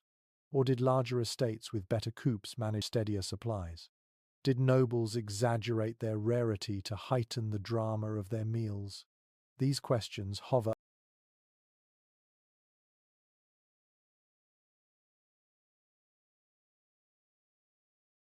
unresolved, like hens clucking faintly in the background of winter life. In the hall, the torches dim, and the servants carry the custard bowls away. You lean back, the taste still fresh on your tongue. It is a fleeting luxury, yes, but one that lights the gloom for a few moments. You realize that in a castle where survival often meant chewing through salt and cabbage, a single egg could carry the weight of hope. The snow outside thickens, the night deepens, and you picture the hens settling into straw, their clucks soft, their eyes half closed. Somewhere in the dark, one might lay a new egg by morning, and in this world of scarcity, that small sound could mean the difference between despair and delight. The clucking of hens fades into the background, replaced now by a different sound, the distant bark of hounds and the hollow call of horns echoing from the frozen woods. In the dead of winter, when salted stores grow monotonous, the lord's household looks outward for something fresher game. Hunting was not merely a pastime, it was a declaration of power, a reminder that the lord commanded both land and life. A fact that survives clearly in medieval records is that winter hunts provided crucial bursts of fresh meat. Deer, wild boar, and sometimes even bears filled the larders when the stores began to dwindle. Hunting was restricted by law and privilege. Peasants caught poaching risked hanging or mutilation, but the lord and his retinue could ride out at will, claiming the forests as their pantry. You picture the scene: Snow crunches under hooves, hounds snarl and bay, horns blare through the frosty air. The hunters, cloaked in fur, press into the woods with spears and bows. Breath clouds rise like smoke, mixing with the fog of the forest. The silence breaks with a shout as the hounds pick up the scent, and soon the chase thunders forward. For the Lord it is sport, spectacle, and demonstration of authority. For everyone else in the castle, it is food. A curious note surfaces from chronicles. Sometimes animals were parked in enclosed hunting reserves, making hunts less wild chase and more staged performance. Deer herds were semi-managed, ensuring the Lord always had something to kill when guests visited. Imagine calling it hunting, when the animals were practically waiting behind wooden fences. It was as much theatre as sustenance. Yet historians still argue over how significant these hunts were to the castle's winter diet. Some claim they were occasional luxuries, adding glamour to feasts but not sustaining the household in the long term. Others insist that regular hunts, especially for deer and boar, contributed meaningful amounts of fresh meat through the coldest months. The truth is difficult to pin down, shaped by region, wealth, and the Lord's appetite for both food and spectacle. Back in the kitchens, the results arrive. A stag, massive and steaming in the frosty air, is hauled across the stones.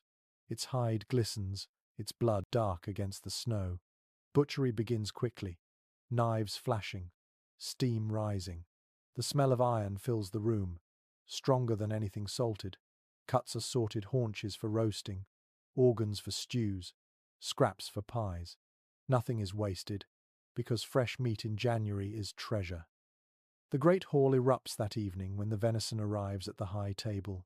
Roasted, basted with dripping, spiced with pepper if available, it is carved in front of the guests with ceremony. The meat is darker, richer, and far juicier than anything hauled from a barrel of brine. The Lord beams, knife glinting as if to say, "Look, my lands still provide." Down the hall, servants and guards receive smaller portions, bone stews, perhaps a slice or two of venison pie, flavoured with whatever scraps remain. Still, even a taste of fresh game is a delight after months of salted pork. Children gnaw bones eagerly, sucking marrow, their fingers slick with grease. Dogs fight beneath the table for scraps, tails wagging furiously. One odd custom appears in some records: the head of a boar, roasted whole and decorated with herbs or even gilded, was presented at Christmas feasts.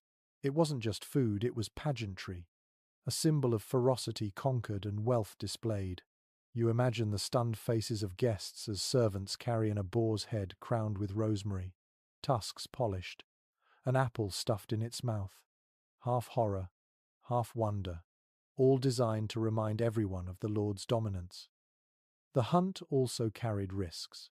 A boar could gore a man easily, a deer could trample hunters, and icy forests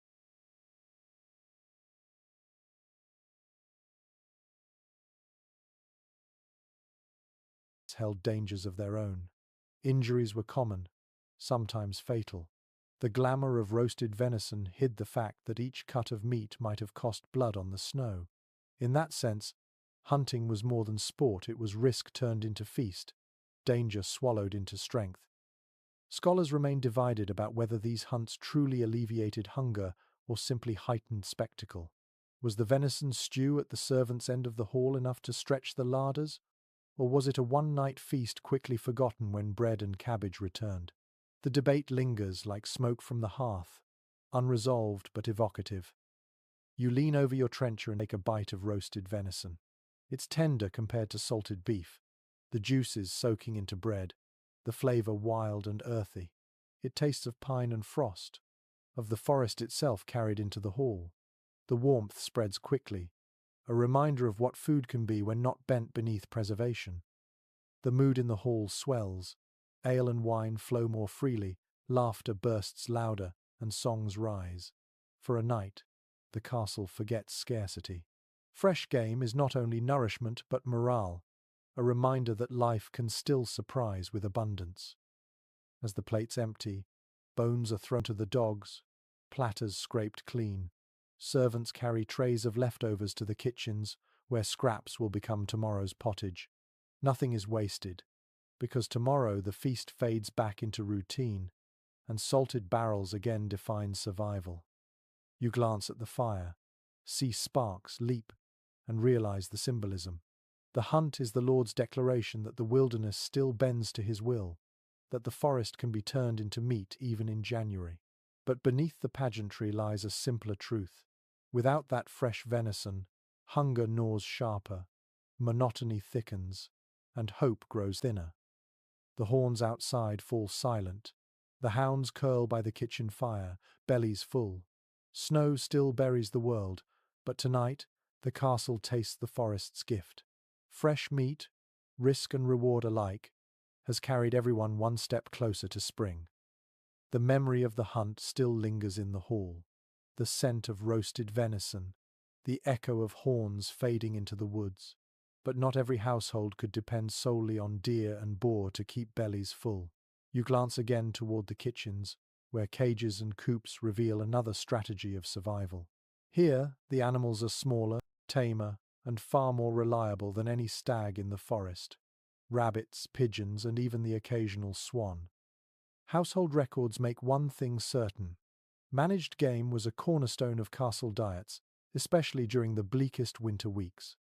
Unlike the uncertain hunt, rabbits bred in controlled warrens, pigeons flocked predictably in dovecotes, and swans floated on ponds reserved exclusively for the Lord's table.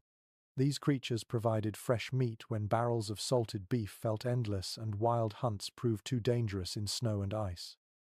You picture the rabbit warrens first, small earthen enclosures lined with wooden fences or stone walls, filled with rabbits darting in and out of burrows. They might seem wild at a glance, but they were managed, tended, and sometimes even branded with cuts in their ears to mark ownership. When food was needed, servants snared a few and carried them into the kitchen, their soft fur soon giving way to stew pots. And here's a curious detail. Rabbit meat was considered particularly delicate, suited for pies or roasted joints at the high table. Some sources suggest that cooks stuffed rabbits with herbs and dried fruit, turning humble game into luxury. Down at the servants' end, however, the same rabbits became bone stews. The flavor stretched as far as possible with vegetables and bread. Two very different meals, drawn from the same creature. But specialists still argue over how widespread these warrens were. Were they common in all castles, or limited to the richest estates with space and labor to manage them? Some archaeologists point to remains of elaborate warren structures, while others note their absence in many regions. The picture is patchy, leaving us to imagine rabbits hopping in some courtyards while absent in others. Pigeons, too, provided steady sustenance. Dovecotes' tower-like structures, filled with hundreds of nesting niches, stood as symbols of privilege. Only lords had the right to keep flocks that large, and their presence was more than ornamental. Pigeon meat, though small, was tender and tasty, and pigeon dung was prized as fertilizer. You walk past the dovecote now and hear the flutter of wings, the low cooing of birds that know no winter scarcity. The kitchen receives pigeons daily, enough to prepare pies or stews for the high table. You imagine one of the famous medieval delicacies, a pigeon pie with a decorative crust, steam escaping through holes shaped like birds. Guests would marvel at the presentation before digging in, impressed not only by the taste but by the display of wealth that keeping pigeons represented. Servants further down the hall might receive only the bony remains, boiled into broth. Then there are swans stranger still to modern taste, but considered delicacies in the medieval world. To serve a roasted swan at a winter feast was to make a statement. The bird often arrived at the high table redressed in its own feathers for show, as if to say, "This is not only meat, but majesty itself." You picture the stunned hush in the hall as the gleaming bird is carried forward, its long neck arched, its feathers gleaming with gilded tips. It is spectacle as much as nourishment. Yet questions remain. How often were swans actually eaten? Some argue they were largely ceremonial, trotted out for Christmas or weddings rather than daily fare. Others point to estate accounts that list swan keepers, suggesting the birds were maintained regularly. The reality may have shifted from castle to castle, with some households seeing swan as rare pageantry and others as a recurring dish. Back in the kitchen, the smells of roasting rabbit, stewing pigeon, and basting swan mingle strangely. The fat drips, the herbs crackle, and the air thickens with scents far fresher than salted pork. Servants rush to prepare sauces, pepper, vinegar, or even almond milk mixtures to elevate the flavor further. The clatter of pans and the flutter of feathers remind you that meat doesn't always come from barrels or hunts. Sometimes it is cultivated right in the castle yard.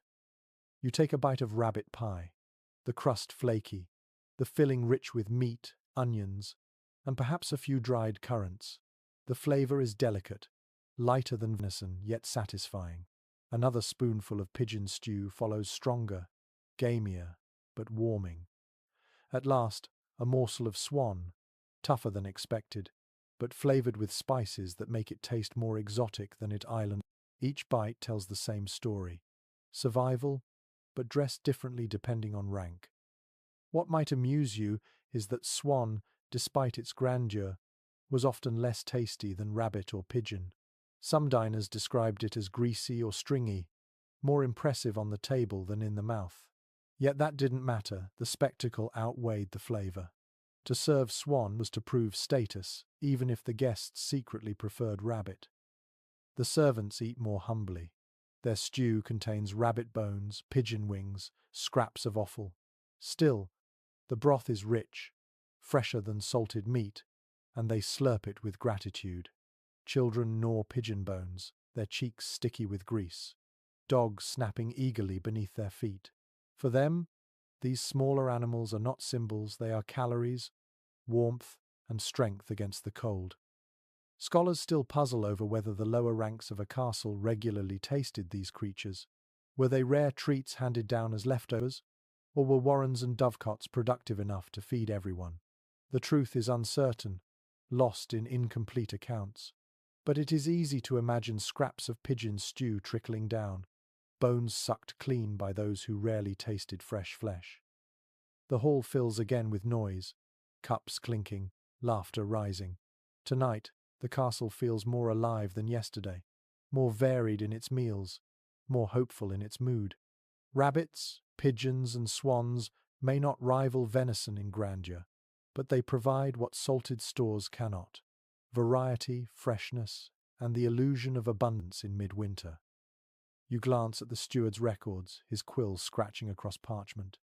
Every rabbit counted, every pigeon noted, every swan tracked. For him, these creatures are not just food but arithmetic, another calculation in the endless effort to stretch supplies until spring. The torch is dim, the hall grows quieter, but your belly is warmer than before. You realize that survival in a medieval castle wasn't only about barrels of salted meat or sacks of grain. It was also about clever management of smaller lives, soft-furred, feathered, and sometimes regal. Each creature brought closer the hope that snow would one day melt and fields would turn green again.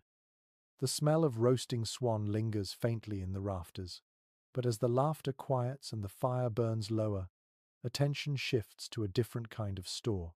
The heavy barrels and salt cellars have their place, but hidden in sacks and baskets are treasures that carry a different sweetness. You follow a servant down into the storerooms again, where the air smells of dust, wood, and something faintly fruity. Here lie the preserved fruits, dried and wrinkled, but still carrying the memory of summer. Estate records confirm that fruit preservation was common in medieval castles. Apples, pears, plums, and sometimes cherries were dried in late summer and packed away for winter. They were strung on cords, laid out in cloth sacks, or stored in wooden boxes with layers of straw. Their skins shrank, their flesh toughened, but they remained edible, offering a burst of sweetness long after the orchards froze bare. You pick up a dried apple slice. It's leathery, darker than fresh, but when you bite, the flavor is surprisingly strong tart, concentrated, with a hint of smoke from the drying process. It clings to your teeth, sticky, but the taste carries sunlight, orchards, and warmth into the frozen depths of January. There's a curious note that pops up in household manuals. Some cooks soaked dried fruits in wine or ale before cooking, plumping them back into softness. Imagine a servant stirring dried pears into a simmering pot, the fruit swelling as the steam rises. For nobles, these dishes might appear as spiced compotes, pies, or sauces to accompany meat. For servants, the same fruit might sweeten pottage, turning thin stew into something closer to dessert. Yet uncertainty remains. Did the majority of households manage to store dried fruit in sufficient quantities, or was it too labor-intensive to rely on? Some scholars argue that fruit was mostly eaten fresh in autumn, with little surviving into winter except in wealthy estates. Others insist that drying and preserving were widespread, pointing to archaeological evidence of fruit pits and skins found in storage pits. The truth likely varies, leaving us with a patchwork picture of winter diets. The kitchen tonight glows with new smells. Dried plums are simmered into a thick sauce, poured over roasted rabbit to add tartness. Apples are baked in pastry, the crust golden and flaky, the fruit soft and spiced with cinnamon if the pantry allows. The nobles at the high table lean closer, savouring flavours that remind them of gardens now buried under frost. Down the hall, the servants receive simpler fare. Slices of dried apple stirred into hot porridge, their sweetness spreading thin across a dozen bowls. Children chew noisily, delighted by the treat, even if their portion is only a single piece softened in broth. To them, fruit is not garnish or luxury, it is pure delight, a rare change from cabbage and salt. A quirky practice sometimes noted is the creation of fruit pastes, early versions of what you might think of as jam or jelly. Apples or quinces were boiled down into thick, sticky slabs, then stored in jars or cut into blocks. These pastes kept surprisingly well and could be sliced onto bread during the long winter. Picture nibbling a square of dark, sticky fruit paste in February, the taste transporting you back to harvest days. But fruit wasn't just food, it was also medicine. Physicians recommended dried plums to ease digestion, pears for cooling fevers, and apples to balance the humors. To nibble on dried fruit was to trust in both nourishment and cure, even when the science was more faith than fact. You sip from a small cup of pear syrup tonight and feel the warmth spread, placebo or not. The hall grows fragrant as a plum sauce is served with pigeon pie. The aroma mixes sweet and savoury, confusing your senses at first, but then soothing them. Medieval cooks loved this contrast meat with fruit, salt with sugar flavours that felt exotic to palates dulled by winter monotony. You chew, surprised at how well the tart fruit cuts the grease, turning necessity into innovation. And yet, scholars still discuss whether this sweet-savoury pairing was everyday fare or occasional extravagance. Did the Lord truly eat pigeon in plum sauce weekly, or was this more festival than routine? The uncertainty lingers, like the faint tang of apple still clinging to your tongue. The storerooms hold their own poetry. You walk past sacks of wrinkled pears, cords of apples strung like garlands, plums pressed flat and sticky. Each one is a small defiance against scarcity, proof that summer can echo even in snow. The steward guards them carefully, doling them out sparingly, because each bite is morale as much as nutrition. Children sit by the hearth, nibbling dried apple slices, their faces sticky, their laughter rising. Servants share plum broth, smiling at the sweetness. At the high table, nobles lift cups of spiced wine laced with raisins, sipping as though tasting summer itself. For a moment, all levels of the castle share the same memory. Orchards heavy with fruit, sunlight filtering through leaves, fields golden with warmth. The snow howls outside, but inside, fruit whispers of seasons to come. You chew another piece, leathery and tart, and feel your mouth flood with the ghost of August. Survival isn't just about salt and bread, it's also about memory, carried in every wrinkled slice. The taste of dried apples still lingers faintly, but soon the servants bring forward another kind of preserved treasure. This time there are no sweet aromas of orchards, no tart sauces bubbling in pans. Instead, the air fills with the nutty, earthy scent of cracked shells. Bowls of hazelnuts, walnuts, and sometimes chestnuts are set down along the long tables. The sound shifts in the hall too. Instead of knives scraping trenchers, you hear the steady crack of shells against the edge of wooden bowls, followed by the crunch of teeth. Household accounts and archaeological finds both confirm that nuts were a reliable source of calories during winter.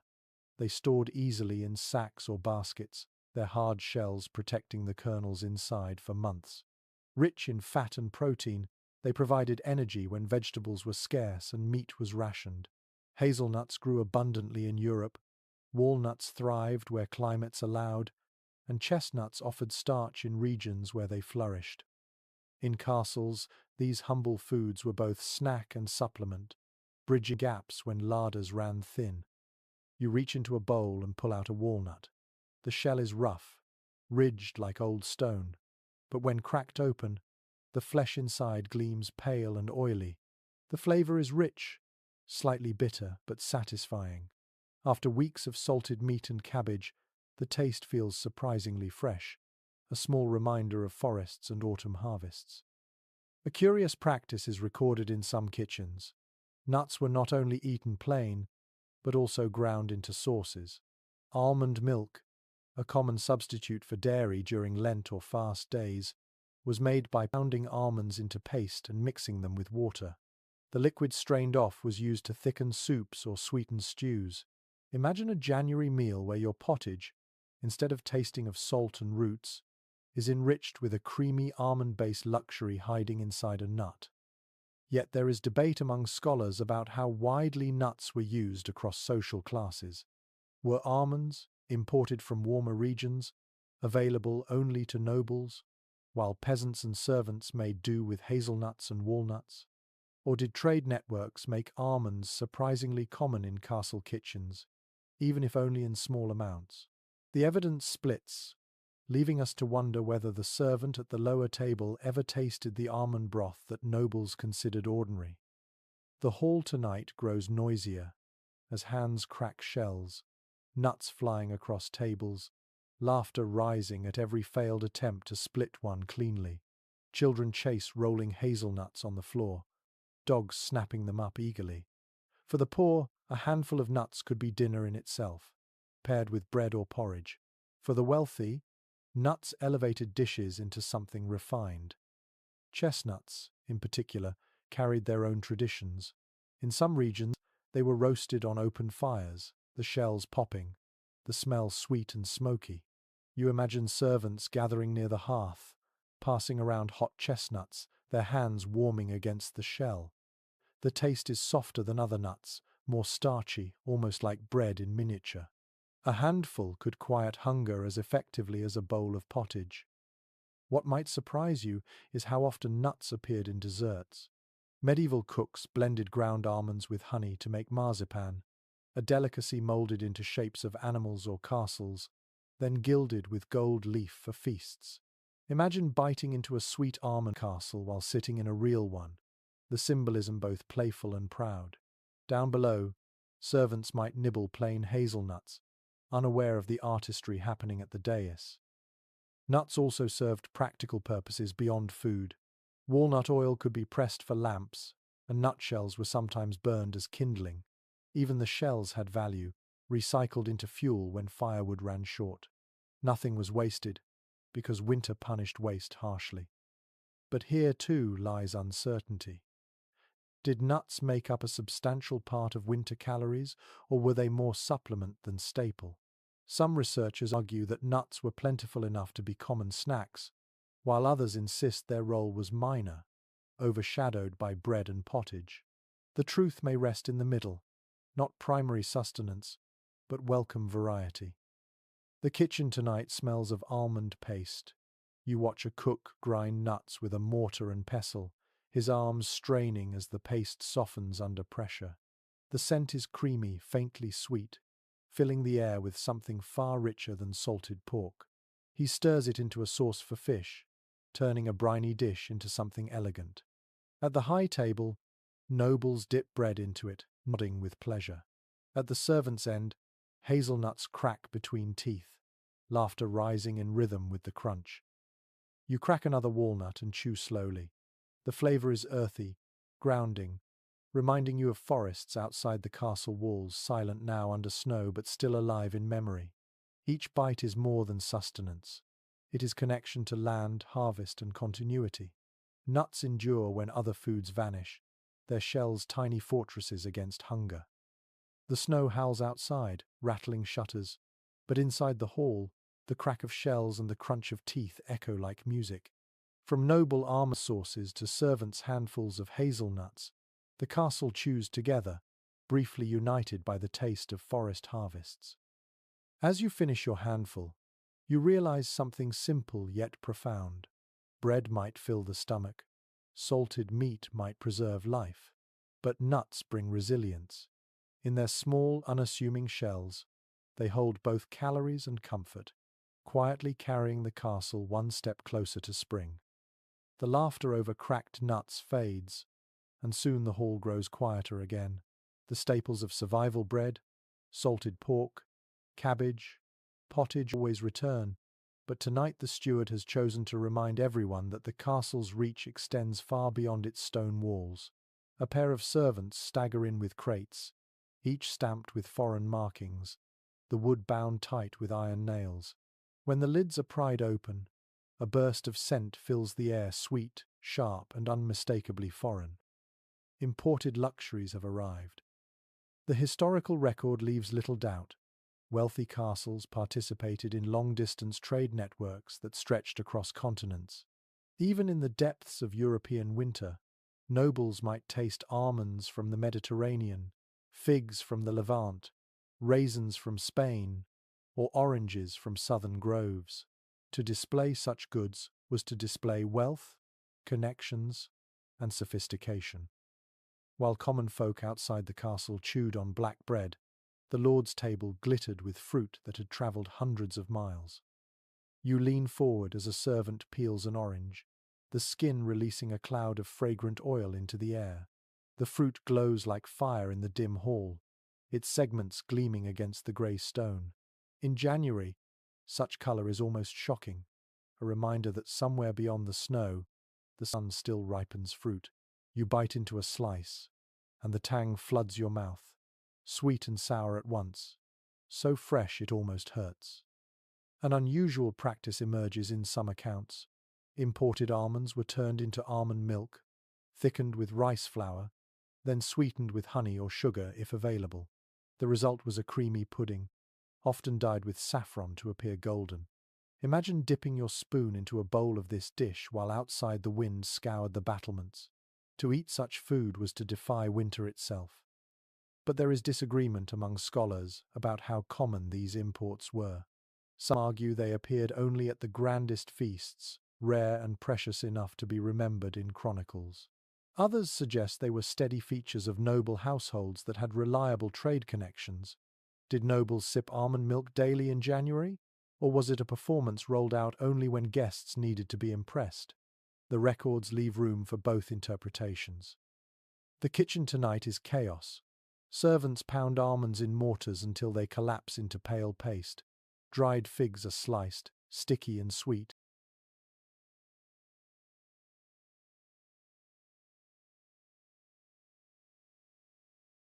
leaving knives coated in syrup. A cook carefully sprinkles saffron threads into a sauce, watching the liquid turn a dazzling yellow.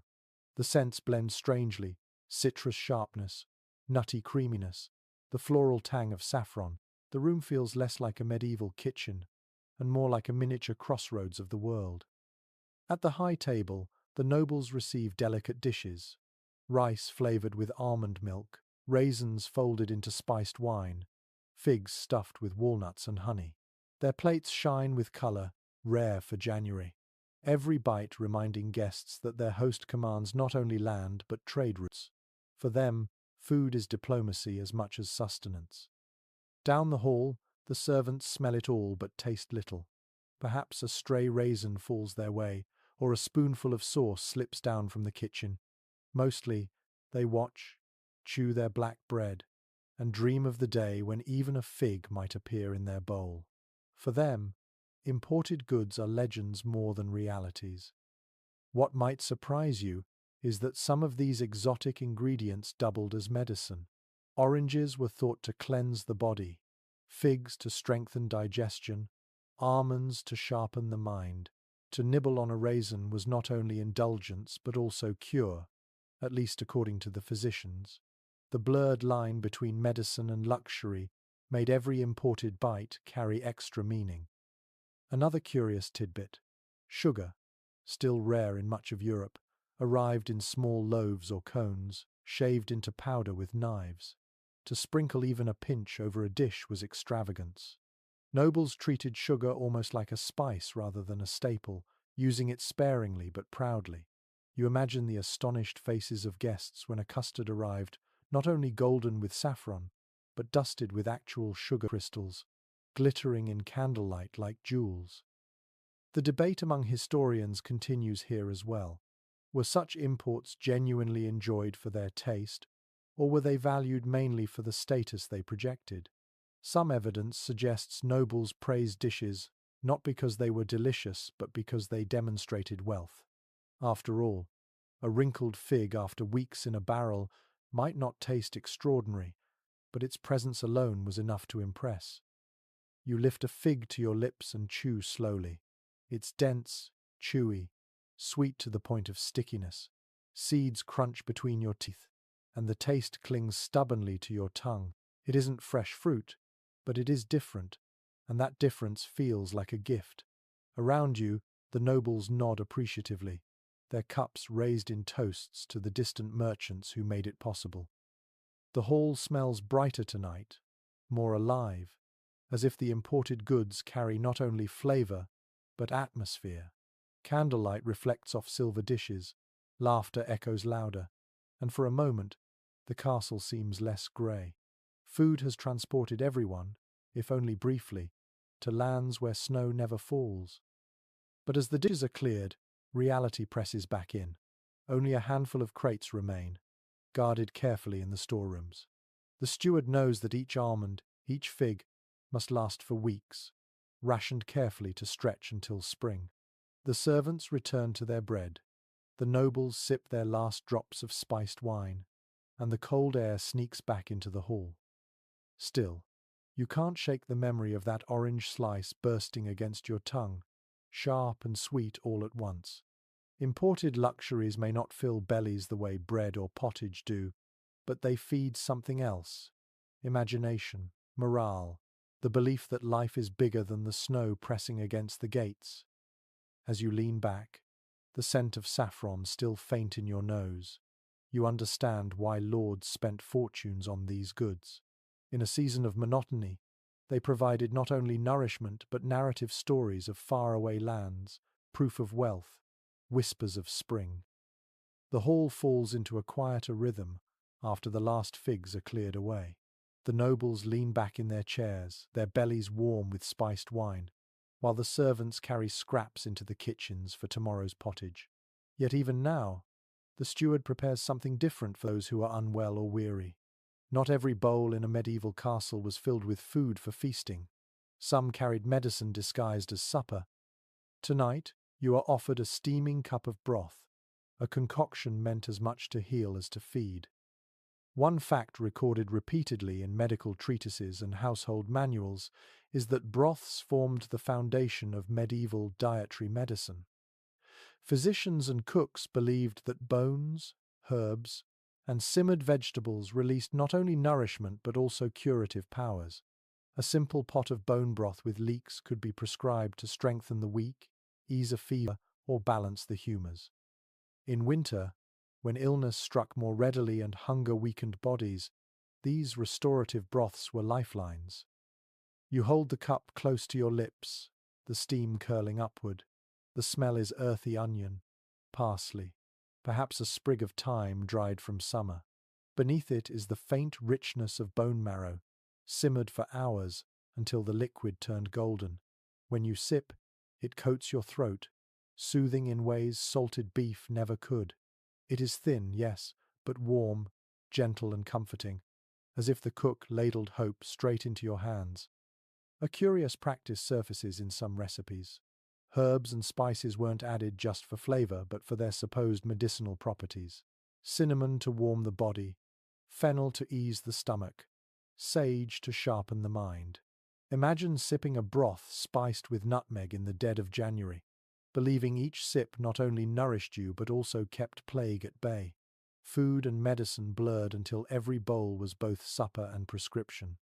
But historians still wrestle with the question: were these broths truly consumed by all levels of society, or were they reserved mostly for the noble family and the sick?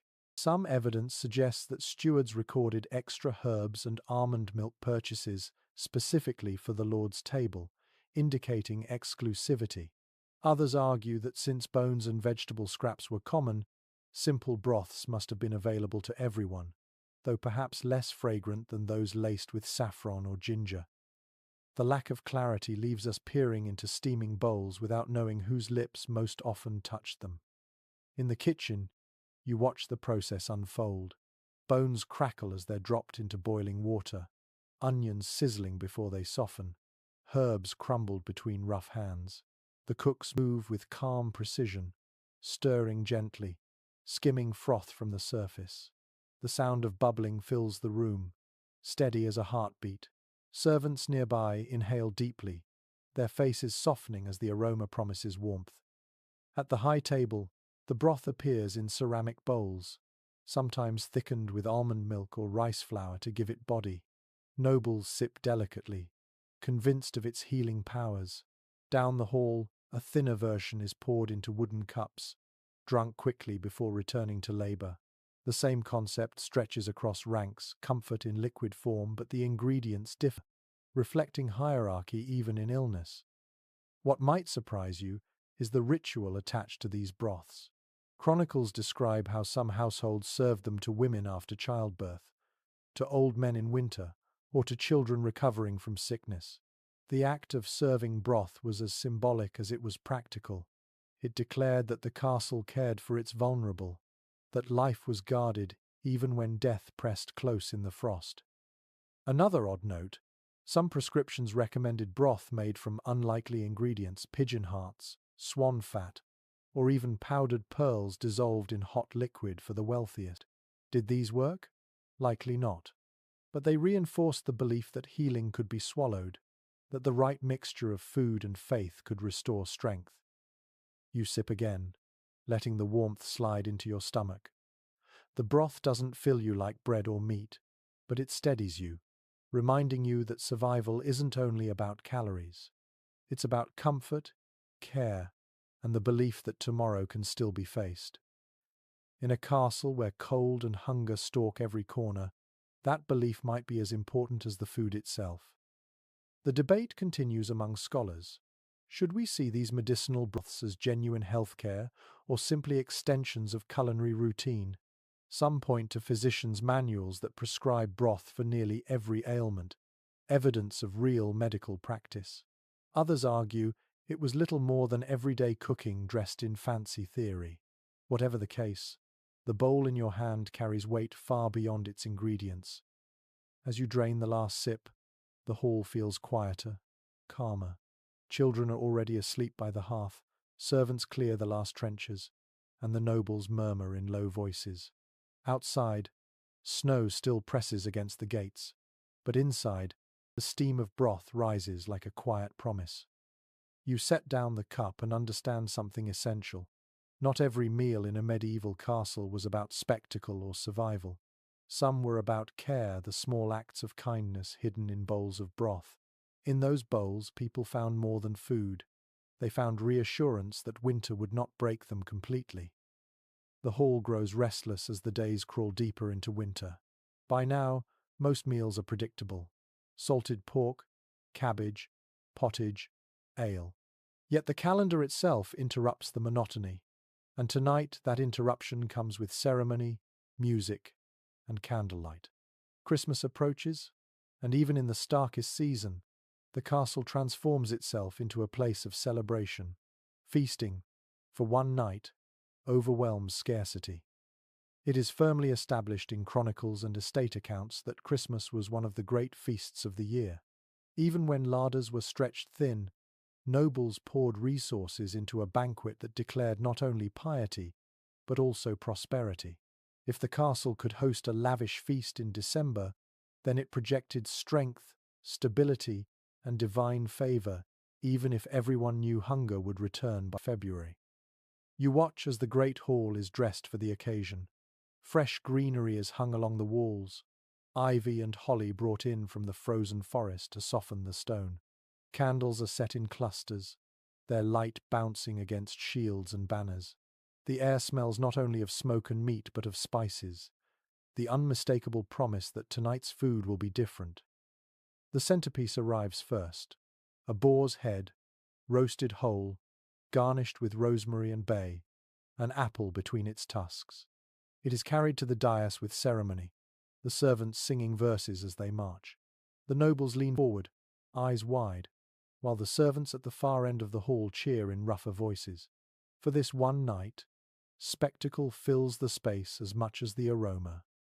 Here's a curious detail from some records.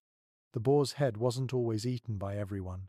Sometimes it was paraded as symbol, sliced ceremoniously for the Lord, and then whisked away while other meats were served more practically. The sight mattered more than the taste. Imagine the irony cheering for a dish you'd never get to bite. Debate still lingers among historians about the true scale of Christmas feasts in castles. Were they as extravagant as the chroniclers describe, with dozens of courses and exotic dishes, or were those accounts exaggerated to flatter lords and impress rivals?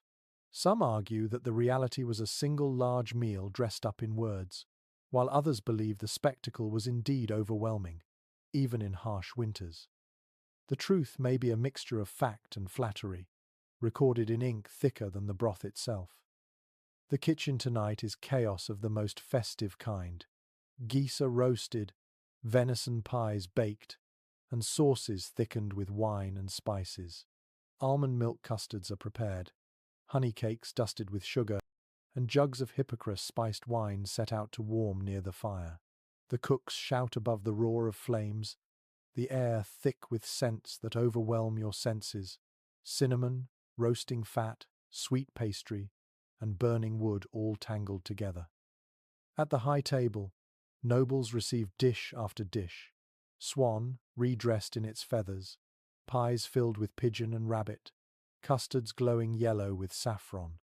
Between courses, minstrels play, their instruments echoing against the rafters, their voices weaving songs of Christ's birth with tales of local lords' glory. The feast is both devotion and display.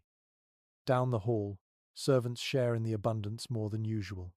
Their bowls overflow with meat, scraps, pies, and pottage thickened with fat. For once, the portions are generous, and laughter rings louder than complaints. Children lick honey from their fingers, their eyes wide at the sight of cakes usually reserved for nobles. Even the dogs eat well tonight, gnawing bones slick with grease beneath the tables.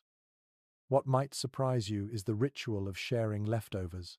Chronicles tell of castles opening their gates after Christmas feasts, distributing surplus food to the poor at the village edge. The act was both charity and theatre, ensuring that the Lord's generosity was seen beyond the walls. Whether out of kindness or calculation, the gift of food meant that even those outside the castle tasted joy for a night. Yet even in such feasting, reminders of scarcity linger. The steward knows exactly how much venison pie remains, how many barrels of ale are tapped, how quickly the honey dwindles. While everyone else sings and claps, he stands silently by the door, eyes sharp, already worrying about January. Celebration cannot erase arithmetic. A quirky tidbit emerges from some accounts. During Christmas, meat pies were sometimes baked with hidden tokens inside coins, beans, or peas. Whoever found the token was crowned Lord of Misrule for the night, allowed to preside over games and merriment. You imagine the hall roaring with laughter as a scullion finds a bean in his pie and is suddenly crowned mock king, giving orders to nobles who must play along. For a few hours, hierarchy bent beneath mirth. But once the songs fade, The candles gutter, and the last bones are picked clean. Reality returns. The boar's head is gone, the pies devoured, the wine drunk. Snow still blankets the land, and the stores are no fuller than they were yesterday. The feast is a pause, not a cure. Still, the effect lingers. Bellies are fuller, spirits brighter, and for one night the castle remembers abundance. You sip the last drop of Hippocras, the spice warming your chest, and lean back in your chair. Tomorrow salted pork and cabbage will return. But tonight, the memory of feasting is enough to soften the winter's edge. As the fire burns low and the hall hums with sleepy voices, you realize the purpose of these celebrations. They were not only about faith or luxury, they were survival of another kind, the survival of spirit. For without joy, the cold walls would have crushed the heart long before spring returned. The echoes of Christmas songs fade into memory, and the laughter that once filled the great hall gives way to a quieter mood. After the boar's head, the honey cakes, and the cups of Hippocras, a new season descends with its own set of rules. Lent.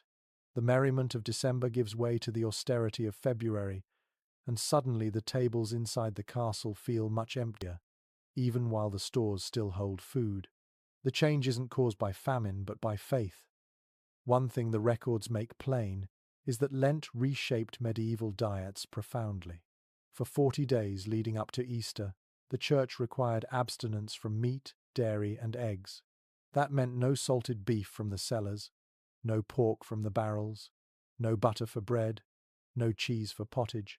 Even the few eggs laid by stubborn hens were forbidden. The only exceptions came through dispensation or cunning reinterpretation, and those who broke the fast risked both spiritual guilt and social shame.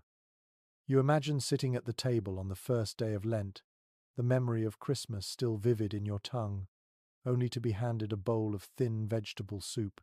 The smell of cabbage and leeks returns, but now there is no fat, no butter, no meat broth to enrich it. The flavor is flat, watery, and unadorned. Hunger isn't the problem. The pottage fills your belly, but monotony is sharp enough to make you groan. Yet, in this absence, fish once again takes the stage. Barrels of herring, stockfish, and eels are rolled out, their salty tang filling the hall. At noble tables, cooks attempt creativity. Almond milk thickened into sauces, spices sprinkled over boiled cod, dried fruit mixed into fish pies. At the servant's end, the same herring that was chewy in January is now the only protein, served again and again, until even the dogs turn their noses. Here's an odd workaround worth noting. In some places, beaver tails and even barnacle geese were classified as fish by church logic, allowing them to be eaten during Lent. Imagine the sly grin of a noble carving into roasted beaver tail, justifying it as piety because the tail was said to resemble a fish. The creativity of human appetite found loopholes wherever possible. But historians remain divided over how strictly these rules were followed. Some argue that wealthy households, with priests on payroll, found ways to bend the fast, adding almond milk custards, exotic fish, and fine sauces that turned abstinence into indulgence. Others believe that even nobles practiced genuine restraint, their diets stripped back to bread, vegetables, and pottage for weeks. The truth likely wavered, depending on time, place, and individual conscience. The kitchens during Lent are a strange sight. Butter is locked away, eggs sealed in lime water, cheese wheels left untouched. Almonds are pounded to make faux milk, turning thin broth into something that looks like cream but tastes faintly bitter. You hear the steady thump of pestles, the grind of mortars, the sighs of cooks forced to stretch imagination further than fat and meat ever demanded. At the high table, nobles are served dishes that disguise deprivation. Fish pies baked with spices, rice puddings sweetened with honey, sauces dyed golden with saffron.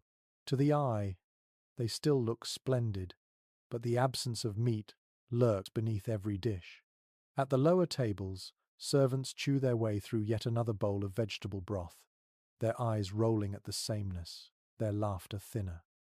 What might surprise you is how deeply Lent affected morale. More than hunger, it was the repetition and denial that wore people down. Chroniclers describe tempers fraying, servants growing restless, children whining for buttered bread, the cold stone walls pressed heavier when every day tasted of cabbage and fish. Yet Lent also carried spiritual meaning. For some, the sacrifice made the Easter feast all the sweeter, the fast a ritual that heightened the eventual celebration. Faith and hunger wove together until survival felt both physical and spiritual. The debate among scholars persists. Was Lent truly a period of hardship, or was it a reconfiguration of abundance? Some argue that nobles turned it into an excuse for culinary invention, leaning heavily on almond milk, figs, and spices to keep dishes luxurious. Others suggest that monotony and deprivation were very real, particularly for servants who received none of the embellishments. Both versions might be true, depending on your seat at the table. You sip a spoonful of Lent pottage now. It is thin, green, flavoured faintly with leeks and onions, thickened with barley. It fills your stomach but leaves your taste buds restless. You close your eyes and dream of butter, roasted pork, or even the egg custard from weeks before. The absence itself becomes the most noticeable flavour. Children chew bread silently, dipping it into broth. Servants mutter under their breath, though not loudly enough to risk the priest's scorn. The Lord sits straighter, reminding everyone of the holiness of abstinence, even while his own bowl hides a sprinkling of imported spices. Everyone plays their part, but the atmosphere in the hall is subdued, the joy of Christmas reduced to murmured prayers and long sighs. Still, Lent carries its own strength. It forces reflection, endurance, and a kind of equality, at least in the symbolism of shared sacrifice.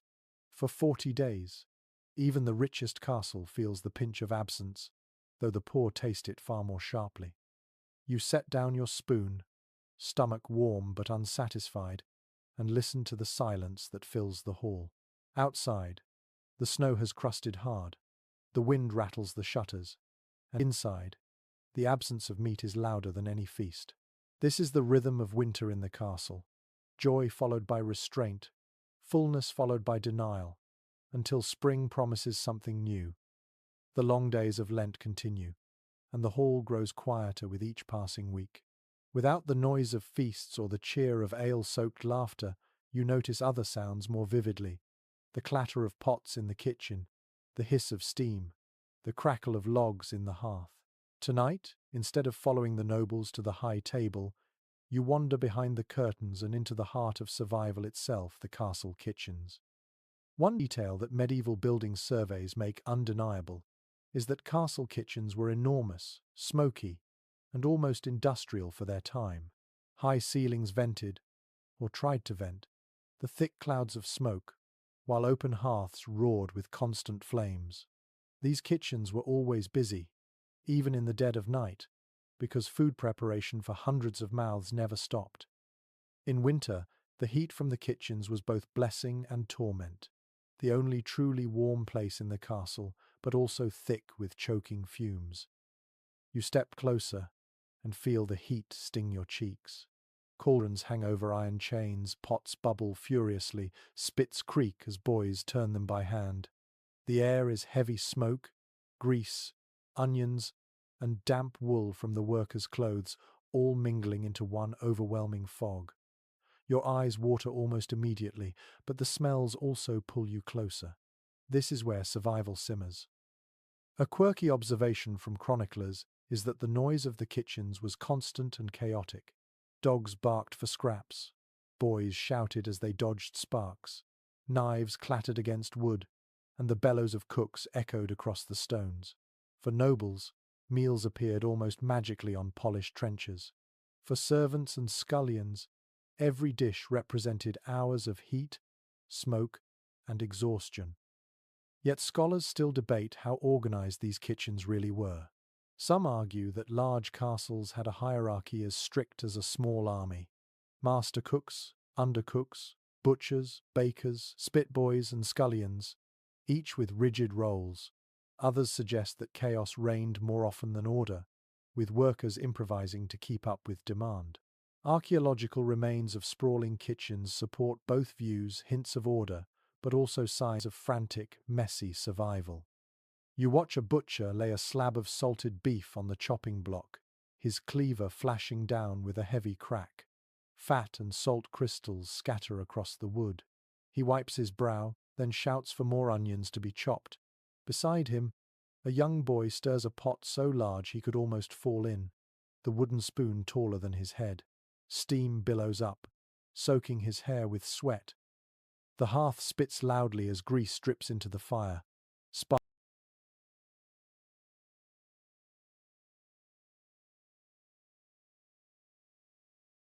Sparks fly upward, and the boy flinches but does not stop turning the spit. He hums to himself, perhaps to drown out the roar of the flames. The smell of roasting meat is intoxicating, so rich and strong that even servants turning away from hunger lick their lips. What might surprise you is how much food waste collected here. Floor rushes became sticky with grease, bones piled in corners, and scraps were swept aside for dogs or pigs. Kitchens were rarely pristine. Chroniclers describe them as noisy, filthy, and unbearably hot, yet also essential. Without this chaos, the great hall would fall silent. You notice how different the dishes look at each stage. One cauldron holds thin pottage, destined for servants, filled mostly with roots and barley. Another pot simmers with almond milk, raisins, and spices, prepared for the Lord's custard. A spit turns a rabbit stuffed with herbs, the smell rich and fragrant. Beside it, scraps of gristle are boiled into broth for the children by the hearth. The same kitchen produces both extravagance and survival, side by side, depending on who waits at the table. Scholars question how much variety cooks truly managed in winter. Some suggest that creativity with sauces and spices transformed monotony into abundance, while others argue that most meals remained repetitive, no matter how clever the cook. Was the castle kitchen a place of invention, or just a factory of boiled roots and salted meat? The evidence leaves room for both interpretations, depending on wealth and imagination. The sensory details overwhelm you now. Your eyes sting from smoke, your hands feel greasy just from the air, and your stomach clenches with hunger as smells of meat and onions swirl. You hear knives pounding against boards, pots bubbling like thunder, boys shouting for more wood for the fire. Every sense is battered until you understand why so many servants dreaded their endless hours here. And yet, there is comfort too. The heat against your skin makes you forget the icy corridors. The steam clings like a blanket, heavy but warm. The bustle feels alive, far more vibrant than the hushed cold of the great hall. In the kitchen, at least, food is still being made, hope still stirred. You glance toward a corner where the baker kneads dough. His arms strain, the flour dust rising in clouds, settling on his beard until he looks powdered with snow. The smell of baking bread cuts through the smoke, softer and sweeter than everything else. Children wait nearby, eyes wide, hoping for the first crusts pulled hot from the oven. Their smiles remind you that in winter, small mercies matter most. As you step back toward the doorway, you hear the steward scolding a scullion for dropping a jug of ale, his voice sharp against the roar of the fire. The boy stammers, head lowered, his hands red from burns. It is a reminder that kitchens were places of hardship as much as nourishment, filled with labor that left scars as well as meals. Still, as you walk away, the sounds linger. Pots bubbling, knives chopping, boys humming, dogs barking. It is a symphony of survival. The castle kitchen may be chaotic, smoky, and exhausting, but without it, the great hall would starve. And in the middle of a freezing winter, that noise is the sound of life itself. The smoke of the kitchens clings to your clothes as you step back into the hall, but your eyes are drawn downward, toward the farthest end of the tables. Here, where the torches burn dimmer and the food arrives last, survival looks very different. If the high dais boasts roasted venison and saffron custards, this part of the hall is fed on what remains, scraps, bones, and crusts. Tonight, you sit among them, watching how hierarchy reveals itself through what is left on the plates of others. One fact that no chronicler could erase is that medieval dining was profoundly stratified. The lord and his family sat closest to the fire, eating from pewter or silver, while further down the hall the servants ate from wooden bowls, trenchers of hard bread, or sometimes nothing more than ladled broth. Leftovers were not shameful here. They were lifelines. Surplus at the top became survival at the bottom.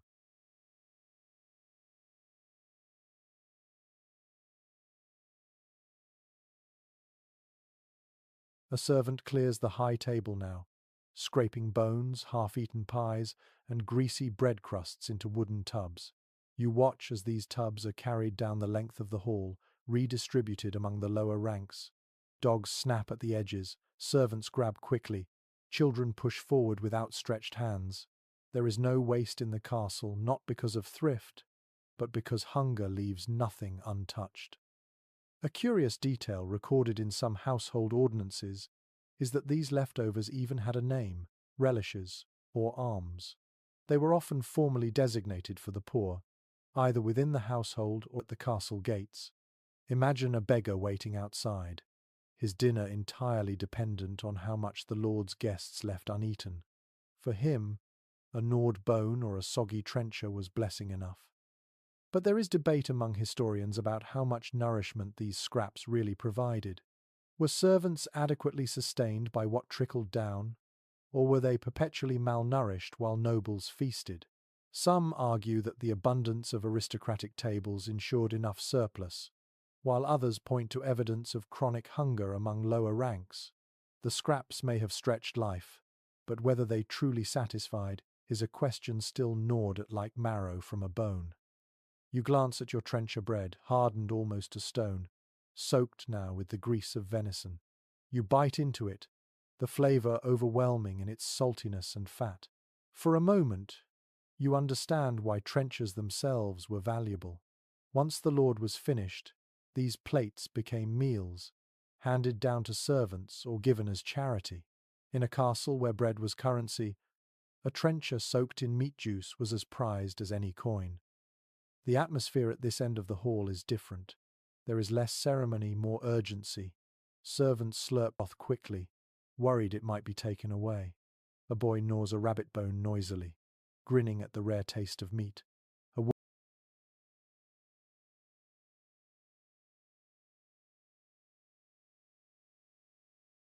woman tears bread with her teeth, her fingers greasy, her laughter brief but bright.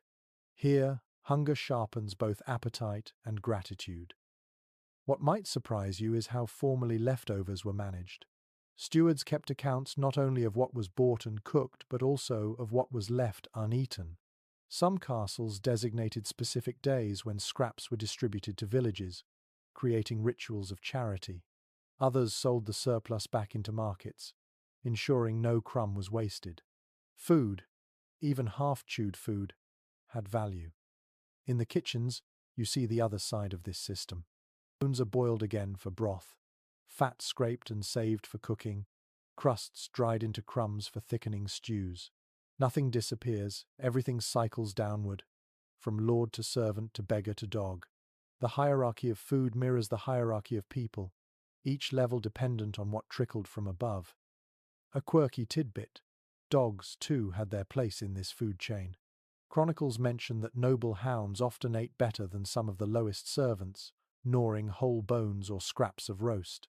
To sit at the far end of the hall and watch a dog crunch meat you would never taste was to understand your place in the castle more vividly than a speech.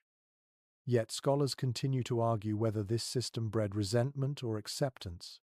Did servants grow bitter, staring at the gilded pies carried past them? Or did they take pride in being part of a grand household where even scraps were richer than a peasant's meal outside the walls? The surviving voices are too few to know for certain. What we do see is that the structure endured for centuries, suggesting that hunger and hierarchy were woven tightly together. You finish your trencher, licking grease from your fingers, and glance again toward the high table. Silver platters gleam, goblets flash in the candlelight, nobles laugh over sweetened custards. Down here, the light is dim, the bowls wooden, and the laughter quieter. Yet the warmth of the broth fills your stomach, and for tonight, that is enough. The hall smells faintly of vinegar and grease now, mixed with the sourness of spilled ale. The rushes on the floor are sticky, dogs nosing through them for scraps. A servant wipes his mouth with his sleeve, another dozes against the wall. The feast at the top has ended, survival at the bottom continues. And you realize something important. Castles didn't waste food because they could not afford to. Every scrap mattered, every trencher was eaten, every bone boiled until hollow. The lord may have lived in splendor, but that splendor depended on the labor and hunger of those further down the table. Scraps were not charity, they were the system itself. You lean back, belly warmed by grease-soaked bread, and listen to the murmurs of tired voices. Outside, the snow presses harder. The wind moans against the walls, but inside the hall even scraps bring life. It may not be fair, it may not be equal, but it is survival. And survival is all that winter asks. The hall has grown hushed. Scraps cleared, cups drained, and the servants nodding with weariness. Yet before the fire dies down, another procession of food appears. Not meat this time, nor pies or broth, but something far simpler, and yet in its own way more powerful. Bowls of porridge are carried in, steaming and plain. At first glance, it feels anticlimactic after venison or saffron custard. But to those who eat it, this humble dish is as important as any roast, the quiet backbone of winter survival. The evidence is clear in medieval household accounts. Grains were the true staple that sustained castles through freezing months. Barley, oats, and rye were boiled into porridge, sometimes stretched thin with water, sometimes enriched with milk, honey, or butter if available. Wheat, the most prestigious grain, was often reserved for bread at the high table, but oats and barley filled bellies morning and night across all levels of the household. You dip your spoon into the thick mixture and raise it to your lips. The texture is sticky, almost gluey, clinging stubbornly to the spoon. The flavor is bland, just warm grain, faintly nutty, slightly sour from fermentation. Yet the heat spreads quickly down your throat, steady and filling. After so many salty or greasy meals, there's something oddly comforting in its plainness. A curious observation from some chronicles is that porridge wasn't always plain. On special days, dried fruits or nuts were stirred in, transforming the dish into a kind of pudding. Honey, when available, made it sweet. Ale sometimes replaced water to give it extra body. Imagine the delight of children when a pot of ordinary oats suddenly gleamed with raisins or dripped with honey. In the monotony of January, such small additions felt like feasts. Yet there's disagreement among historians over how much variety these porridges actually contained. Did nobles eat enriched versions daily, while servants subsisted on thin gruel? Or did even lords settle for plain oats most mornings, saving embellishments for feasts? Some accounts suggest porridge crossed social boundaries more than other foods, appearing in different forms across the hall. Others argue that the noble versions, thick with cream and sugar, bore little resemblance to the watery bowls carried to the scullions. The truth likely lies between a shared dish but experienced very differently. The kitchen, still hot from the day's labor, bubbles with pots of porridge now.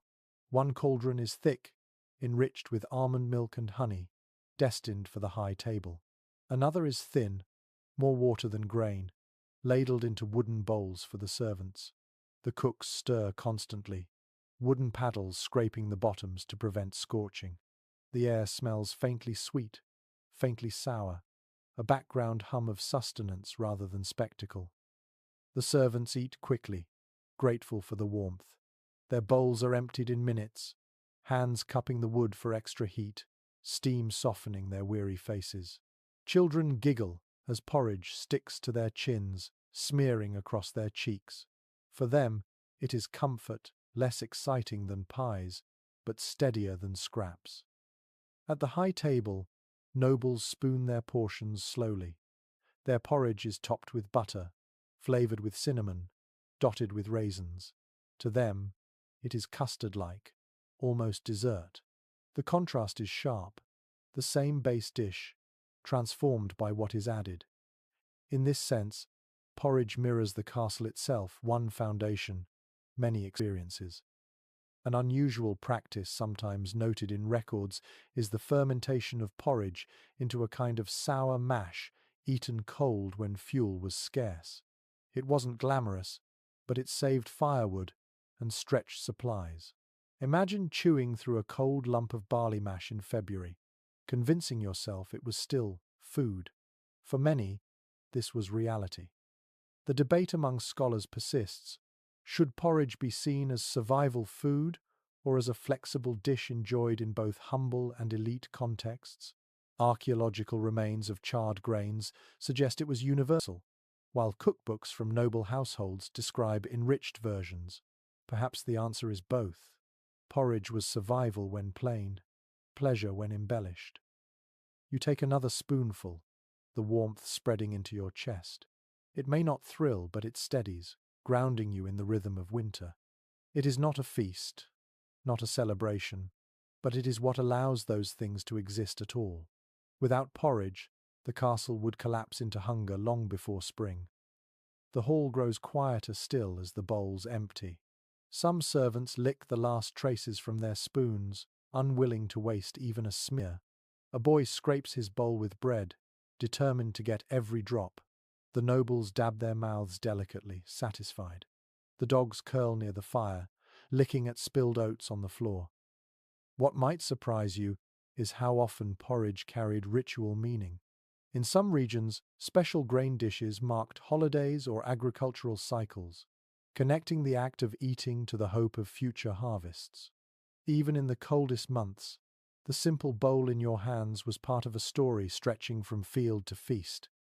You set down your spoon, stomach warm, limbs heavy with the steady comfort of grain.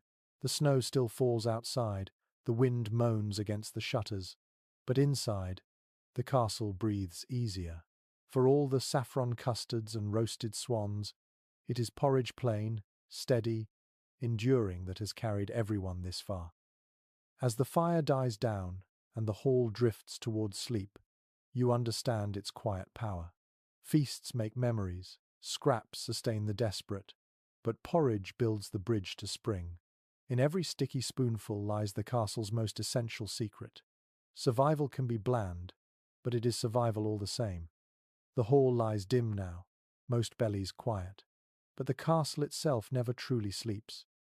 Beyond the chambers of nobles and the palates of servants, another space hums softly with its own rhythm. You follow the faint warmth of firelight and find yourself in the bakehouse. Here, among ovens as tall as a man and stacks of flour sacks, the heart of daily life beats steadily. Bread was not simply food in winter, it was the very foundation of survival, baked day after day until spring finally returned. One certainty from medieval records is that bread dominated the medieval diet. For many, it provided more than half of their calories, sometimes more. In winter especially, when fresh produce vanished and meat supplies dwindled, bread filled the gap. Loaves varied in size, colour, and quality depending on rank, but every stomach in the castle, noble or servant, relied on the daily work of the bakehouse. You step inside and feel the heat rush against your face. Great clay ovens glow with embers, the air thick with flour dust. Bakers move constantly, their arms dusted white, their hands kneading rhythmically. The smell of rising dough fills the room warm, yeasty, alive in contrast to the frozen silence outside. It is a smell that promises continuity, day after day. The bread itself tells stories of hierarchy. At the high table, nobles ate manchet bread, pale and fine, made from the whitest wheat flour sifted again and again. Its texture was soft, its crust golden, its taste mild. Further down the hall, servants chewed maslin loaves, darker and heavier, made from mixtures of barley, rye, and oats. These loaves were coarse, sour, sometimes hard enough to chip a tooth. Yet they lasted, and in winter, lasting mattered more than luxury. A curious practice still noted in some accounts is the use of bread trenchers, thick slices of stale bread used as plates. At the end of the meal, trenchers soaked with meat juices and sauces were either eaten by servants, handed to beggars at the gate, or fed to dogs. Imagine eating not just your dinner but your dish as well. Hunger ensuring that nothing went to waste. But scholars debate how much variety existed in these breads during harsh winters. Were manchette loaves baked daily even in January, or were they saved for festivals while most ate only coarse rye? Some argue that wealthier castles maintained steady supplies of white flour, while others believe even nobles had to compromise in lean years. Archaeological studies of charred bread fragments reveal a mix of grains, suggesting reality was far less glamorous than the cookbooks imply. The bakehouse itself is a place of relentless labor. Bakers rise long before dawn, mixing flour, water, salt, and sometimes a sour starter. Their arms ache from kneading, their brows drip sweat despite the frost outside. They shovel loaves into ovens with long wooden paddles, listening for the hiss as dough meets hot stone. The rhythm is repetitive but vital without it. The castle starves. You bite into a piece of maslin bread, the crust tough, the inside dense and slightly sour. It fills your mouth, forcing you to chew slowly. It is not indulgent, but it is steady. You wash it down with ale, the combination forming the backbone of your meal. For a servant, this might be breakfast, lunch, and supper, all at once. At the high table, the experience is different. Nobles tear into soft white loaves, spreading butter or honey, dipping pieces into spiced sauces. Their bread is delicate, meant to please the palate as much as the stomach. The contrast between these loaves is as sharp as the difference between silver goblets and wooden cups. What might surprise you is how bread also carried symbolic weight. In Christian tradition, bread was tied to the body of Christ, and its presence at every meal held spiritual meaning. To break bread was not only to eat, but to reaffirm faith and community. Even the humblest maslin loaf carried this sacred echo. A quirky tidbit from some accounts. Bread could also serve as medicine. Physicians recommended toasted bread soaked in wine for stomach ailments or crushed crusts as poultices for wounds. Even in sickness, bread remained central, bridging the line between food and cure. The debate continues. Was bread truly abundant enough to satisfy all in the castle? Or did shortages mean that servants often went hungry even when ovens blazed? Grain stores were vulnerable to pests, damp, and theft. Some years the loaves may have been plentiful, while in others, rations shrank alarmingly. Surviving inventories hint at both realities, reminding us that bread could be either comfort or cruelty depending on fortune. The bakehouse tonight glows warmly, the walls humming with heat. Bakers laugh as they pull loaves from ovens. Children sneak crusts. Dogs beg at the doorway. For a moment, life feels generous. Yet the steward stands nearby, counting loaves, measuring carefully against the number of mouths to feed. Every miscalculation here could tip the castle closer to hunger. You chew another bite of bread, the crust scratching your mouth, the crumb dense but filling. It doesn't thrill like honey or dazzle like saffron custard, but it steadies you. In the rhythm of winter, bread is the drumbeat beneath every other flavor. As you step back into the hall, the loaves are distributed. Nobles smile. Servants chew silently. Children cradle pieces as if they were toys. The snow still presses against the shutters. The wind rattles the gates. But inside, bread binds the castle together. It is not spectacle. It is not luxury. It is life itself, baked fresh against the cold. The bakehouse embers glow faintly in your memory as you step outside into the bitter night. The snow crunches beneath your boots, and you follow the shadowy figures carrying sacks of grain from one building to another. Beyond the kitchens, past the storerooms and bakehouse, lies another crucial piece of the castle's survival puzzle: the brewhouse and dairy sheds, where preservation and ingenuity were as vital as any sword or shield. Tonight, you're reminded that food was never just eaten. It was guarded, rationed, and transformed with constant calculation. One well-documented reality is that preservation techniques were the backbone of winter diets. Without them, meat rotted, grain spoiled, and hunger crept in long before spring. Salted barrels, smoked chambers, pickling vats, and cool undercrofts all worked together like gears in a clock. The steward's job was not only to know how much food remained, but also how to keep it edible across endless months of frost. You duck into the smokehouse first. The air is dense, pungent, almost choking. Ropes of sausages hang from beams, slabs of bacon glisten with grease hardened by cold, and fish dangle like pale ribbons. The smoke curls around you, sinking into your hair, your skin, even your tongue. It is not pleasant, but it is life-saving. Each strip of pork or herring here has been suspended between survival and decay by nothing more than salt, smoke, and vigilance. A curious little twist noted in some household records. Smoked meats were sometimes brushed with honey or vinegar before hanging, both to flavor and to deter pests. You imagine a servant painting sticky honey onto a slab of pork, not for sweetness alone but to ward off the flies that even winter could not fully silence. But specialists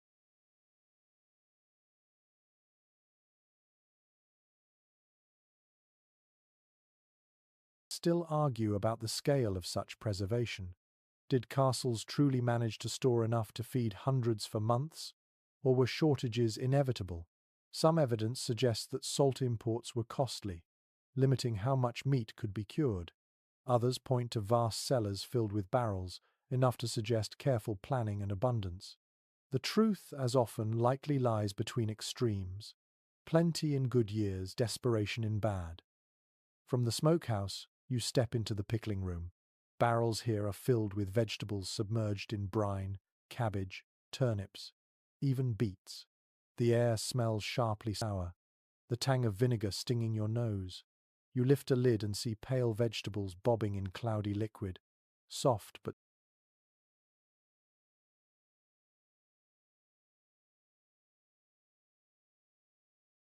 still edible. Pickling stretched roots through February, ensuring that even when fresh cabbages shriveled, something greenish could still be spooned onto trenchers. What might surprise you is how common pickled fish was. Not only herring, but eels, carp, and even pike could be stored this way, their flesh softened by vinegar, their flavor sharp enough to wake a weary palate. Served with bread, they gave the illusion of variety, even when every meal felt the same. The dairy sheds tell another story. Wheels of cheese sit stacked like bricks, some hard enough to last a year. Butter, when salted heavily, survives in earthen jars buried in cool earth. Cream is long gone. Eggs sealed in lime-water jars, but cheese remains, stubborn and sharp. You touch one wheel, its rind hard, its smell pungent. It is less food than fortress, a block of milk transformed into stone against hunger. A quirky practice surfaces here too. Some estates even froze meat in ponds or snowbanks, using winter's own cold as storage. Chronicles describe carcasses packed in ice, pulled out weeks later, still edible. Imagine trudging out into the frozen moat to chip a deer haunch from its icy tomb. Primitive refrigeration, as ingenious as it was desperate. And yet, debates continue about whether such methods were practical across all castles. Was ice storage a common solution, or an occasional experiment recorded because of its novelty? Some historians believe it was rare, while others argue it was a clever use of climate in northern regions. The silence of most sources keeps us guessing. You taste a slice of pickled cabbage offered by a servant. It crunches softly, sour and salty, the brine flooding your mouth. It is not delicious, but it shocks your senses awake. After weeks of heavy meat, the acidity feels refreshing, almost cleansing. Down the hall, nobles too might have eaten pickled vegetables, though theirs would be dressed with herbs or saffron. Even preservation, it seems, was shaped by class. The kitchens tonight mix these stores into endless permutations. Salted beef stewed with dried onions, pickled cabbage stirred into pottage, cheese grated over porridge. For the high table, smoked fish garnished with raisins, pickled pears sweetened with honey. For the servants, the same ingredients appear stripped down, bare, still edible but stripped of finery. Preservation provides continuity, but never equality. You glance at the steward's tallies, his quill scratching under candlelight. Every pound of salt measured, every wheel of cheese accounted for, every barrel of pickled fish marked. He is less chef than mathematician, balancing survival against appetite, faith against hunger. His calculations are as important as any knight's blade. The sensory world of these storerooms clings to you now. Smoke in your hair, vinegar on your tongue, the musty tang of cheese in your nose.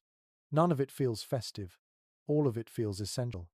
In a winter that seems endless, these smells are the background music of endurance.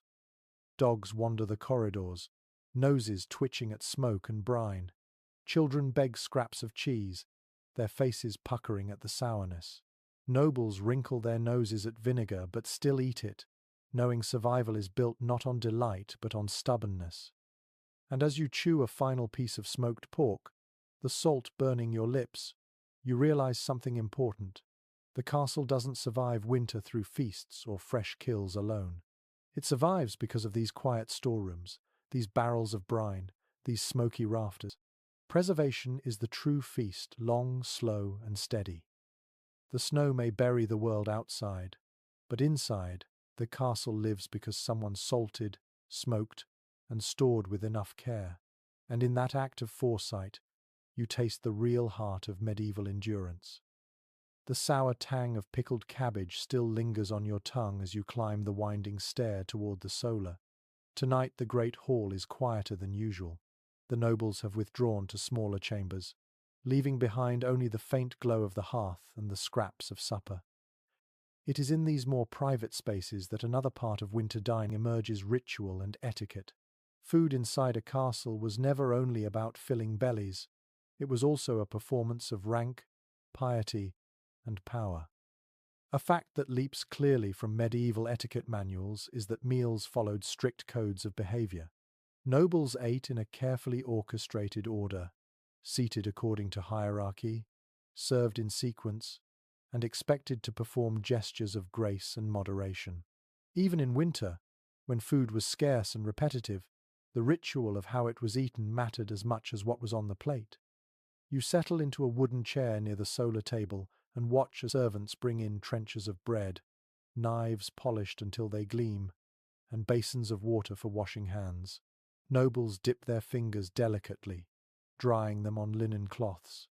At the far end of the chamber, musicians pluck strings softly.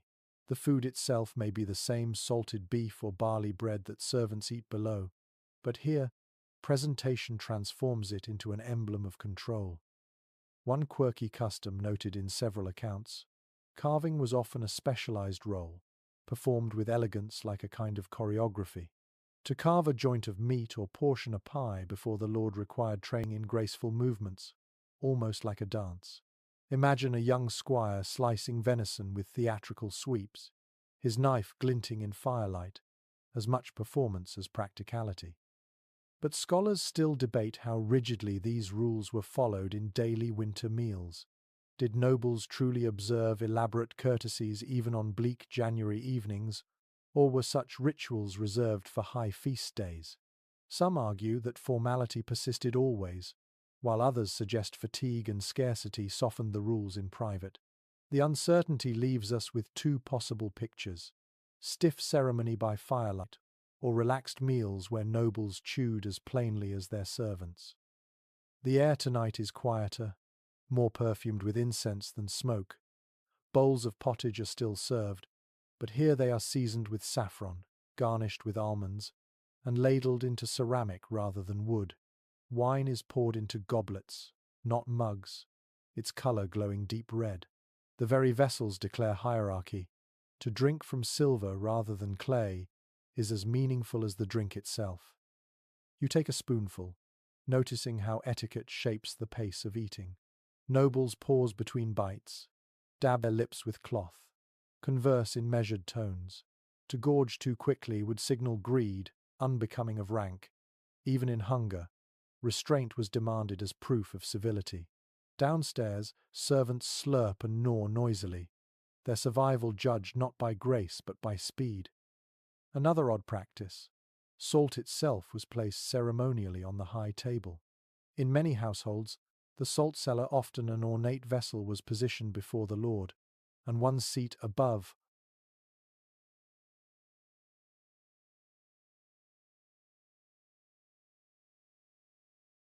or below the salt determined rank. Picture the symbolism. To be close to salt, the preservative of life, was to be close to power itself. Debate continues among historians about how universally these symbols mattered. Was the salt cellar a consistent marker of status across Europe, or was it a peculiarity of certain courts? Some evidence suggests its importance was exaggerated in later accounts, while other records affirm its central role. Like much of medieval ritual, clarity slips between description and reality. You glance around the chamber now. A lady lifts a morsel of cheese delicately, her fingers never touching the trencher directly. A knight bows his head before sipping his wine. Conversation drifts toward matters of politics, alliances, and scripture, the food itself almost secondary. Meals in this space are less about flavor and more about message. That order persists, that hierarchy holds, that even in hunger, control is never lost. At the lower end of the hall, things look very different. Servants huddle around a shared pot, spoons clashing, elbows jostling. There is no washing of hands, no careful carving. Crusts are torn with teeth, broth slurped noisily, laughter loud. If etiquette defines the nobles' table, camaraderie defines the servants'. Both are forms of survival, one of dignity, the other of warmth. A curious tidbit: manuals of etiquette sometimes advised nobles not only how to eat, but also how to spit. Spitting into a shared bowl was frowned upon. Spitting discreetly onto the rushes at your feet was considered acceptable. Imagine the paradox: strict rules for grace and posture, yet an expectation that spittle would join the straw beneath your boots. The debate among scholars persists. Should we view these rituals as evidence of refinement or as empty theatre masking inequality? Some see them as genuine attempts at civility, shaping the foundations of later polite society. Others see them as tools of control, ensuring that even at the dinner table, power was visible and unchallenged. Perhaps both are true. Ritual as both beauty and barrier. You sip from a goblet, the wine faintly spiced, and feel the warmth spread. The firelight flickers across polished dishes, shadows dancing on the walls. For a moment, you understand how ritual itself created a sense of stability. Even when supplies ran low, even when hunger gnawed, the act of eating with grace convinced everyone that order still reigned. Yet as you set the goblet down, you hear the faint echoes from below: laughter, clattering spoons, dogs barking.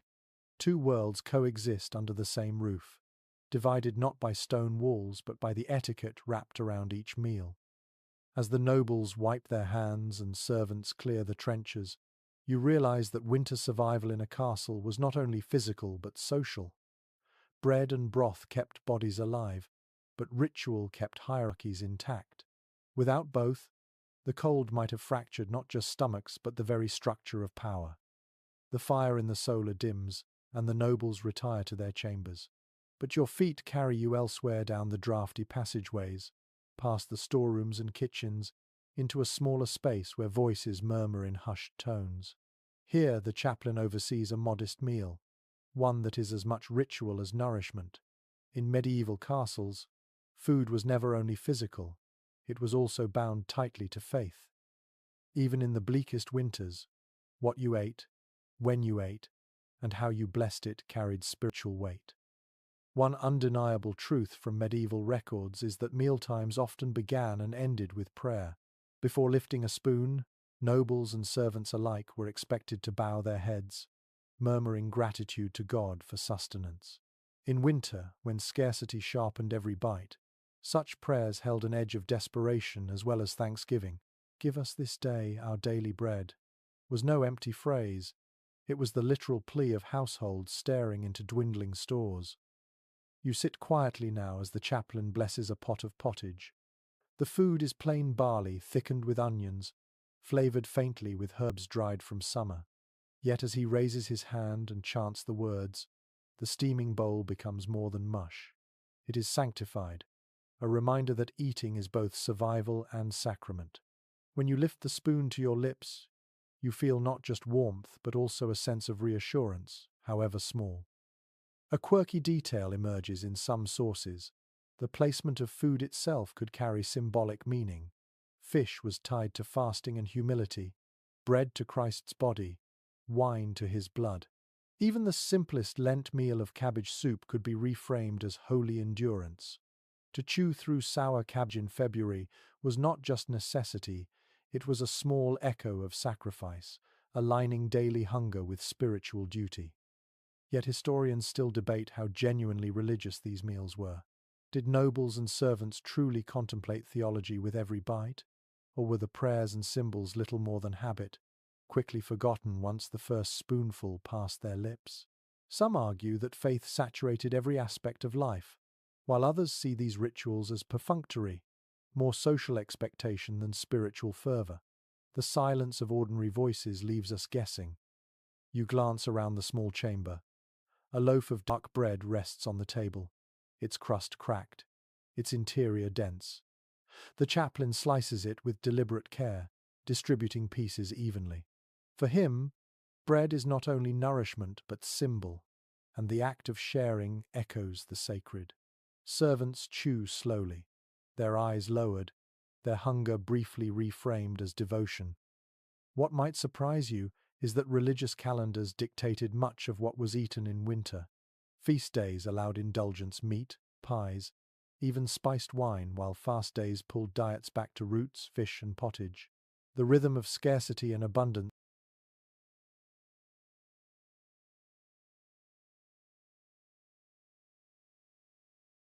was shaped as much by liturgy as by supply. Imagine planning your winter meals not only around what you had, but also around what you were allowed to eat according to the church's clock. Another odd practice described in some chronicles: almsgiving of food after religious services. On certain holy days, surplus bread or pottage was distributed to the poor at the castle gates. Sometimes this was genuine charity. Other times it was theatre, reinforcing the Lord's image as pious provider. You picture villagers shivering in the snow, clutching scraps of bread given in God's name, both grateful and painfully aware of the imbalance. The debate continues among scholars. Should these gestures be seen as sincere acts of devotion or as instruments of power? Was almsgiving heartfelt or simply a way to display piety publicly? Both interpretations persist, shaping our view of castles as either sanctuaries of faith or stages of authority. Back in the chamber, the chaplain sips weak ale and speaks softly of penance. His words drift over the table, mixing with the smell of warm bread and steaming broth. Children fidget, servants nod, nobles murmur politely. For a moment, hunger feels less sharp, as though rebranded into virtue. To endure cabbage without butter becomes not just deprivation but discipline. The sensory world here is quieter than the hall. No dogs bark, no laughter erupts. Only the crackle of the fire, the scrape of spoons, the low hum of prayer. Even the food tastes different, because context reshapes flavor. The same barley that felt dull yesterday now feels holy, transformed by blessing. Hunger, it seems, is as much about meaning as about taste. You finish your bowl and feel warmth seep into your chest. It is not fullness but calm. The chaplain's words, the steady rhythm of prayer, and the humble food all conspire to make the winter feel less cruel. Faith does not fill stomachs, but it steadies hearts. And in a castle where despair could be as deadly as cold, that steadiness was its own kind of nourishment. As you leave the chamber, the snow presses harder against the shutters, the wind moans louder, and the torches flicker in the draught. Yet inside you carry a strange comfort, born not from meat or honey, but from ritual. Food in a medieval castle fed both body and soul, and in winter, when the body weakened, perhaps the soul needed feeding most of all. The chapel's prayers fade, The hall falls silent, and the castle seems to sink into the deepest stretch of winter. By now the salted pork has grown tougher, the pottage thinner, the bread darker. Supplies are carefully measured, the steward's records growing more anxious by the day. It is here, in late February and early March, that households enter the harshest season of all, what some called the famine months. It is a fact preserved in many estate accounts that by the end of winter, provisions were stretched thin. Barrels once filled with salted fish now revealed briny sludge at the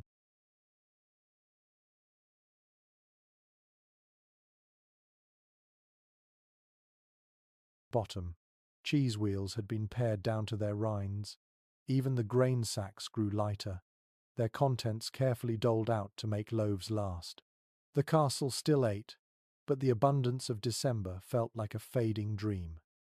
You watch the steward unlock the storehouse, his face pale in the lamplight. He lifts the lids of barrels, prods the contents with a stick, sighs. Every handful of grain is weighed, every wheel of cheese tapped for hollowness, every salted haunch counted again. His job is arithmetic in flesh and salt, how to stretch what remains until the thaw of spring. A curious, almost grim practice surfaces here. Some castles resorted to bulking pottage with sawdust,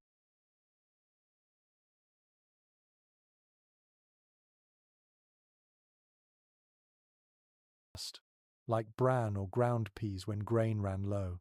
The mixture filled the stomach but often caused discomfort. Imagine lifting a spoonful of porridge that tastes faintly of bitterness and grit, swallowing it anyway because there is no alternative. Yet historians still argue about the scale of late winter scarcity. Some estates may have managed stores so well that hunger was kept at bay, while others struggled chronically, their people thin and sick by March.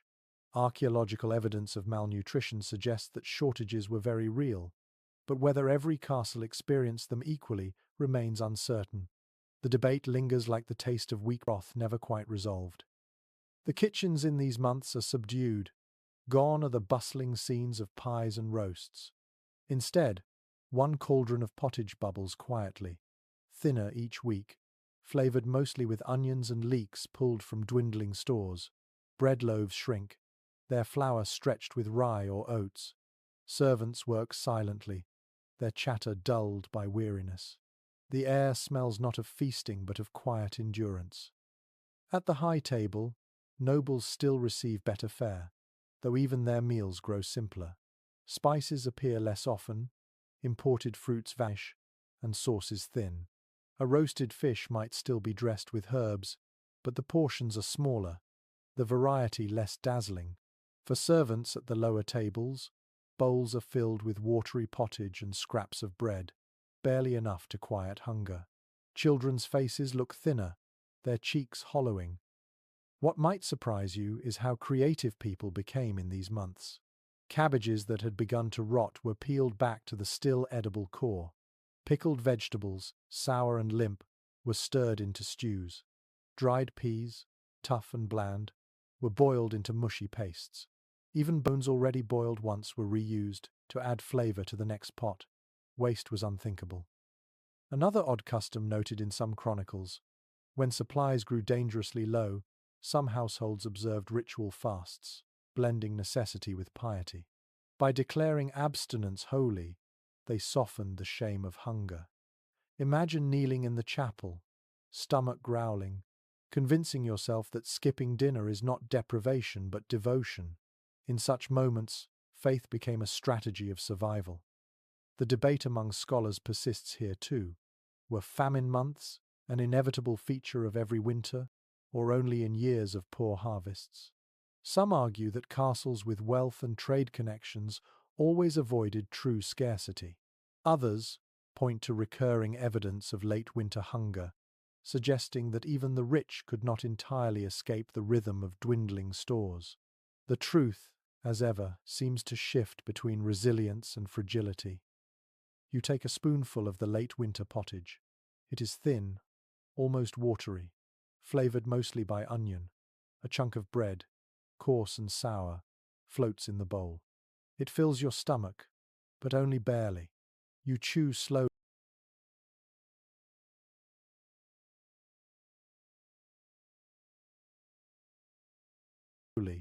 savoring each bite not for pleasure but for its promise of keeping you alive one more day. Around you, servants do the same, their spoons scraping bowls until not a trace remains. The hall is quieter than ever now. Gone is the roar of feasts, the laughter of Christmas, the spectacle of swans and saffron. Instead, silence hangs heavy, broken only by the clatter of spoons and the sighs of weary bodies. The dogs lie still, too tired even to beg. Hunger has stripped away noise as much as it has stripped away luxury. And yet, there is endurance. Even in scarcity, the castle continues. Fires burn, bread bakes, pottage bubbles, prayers are said. Each day survived is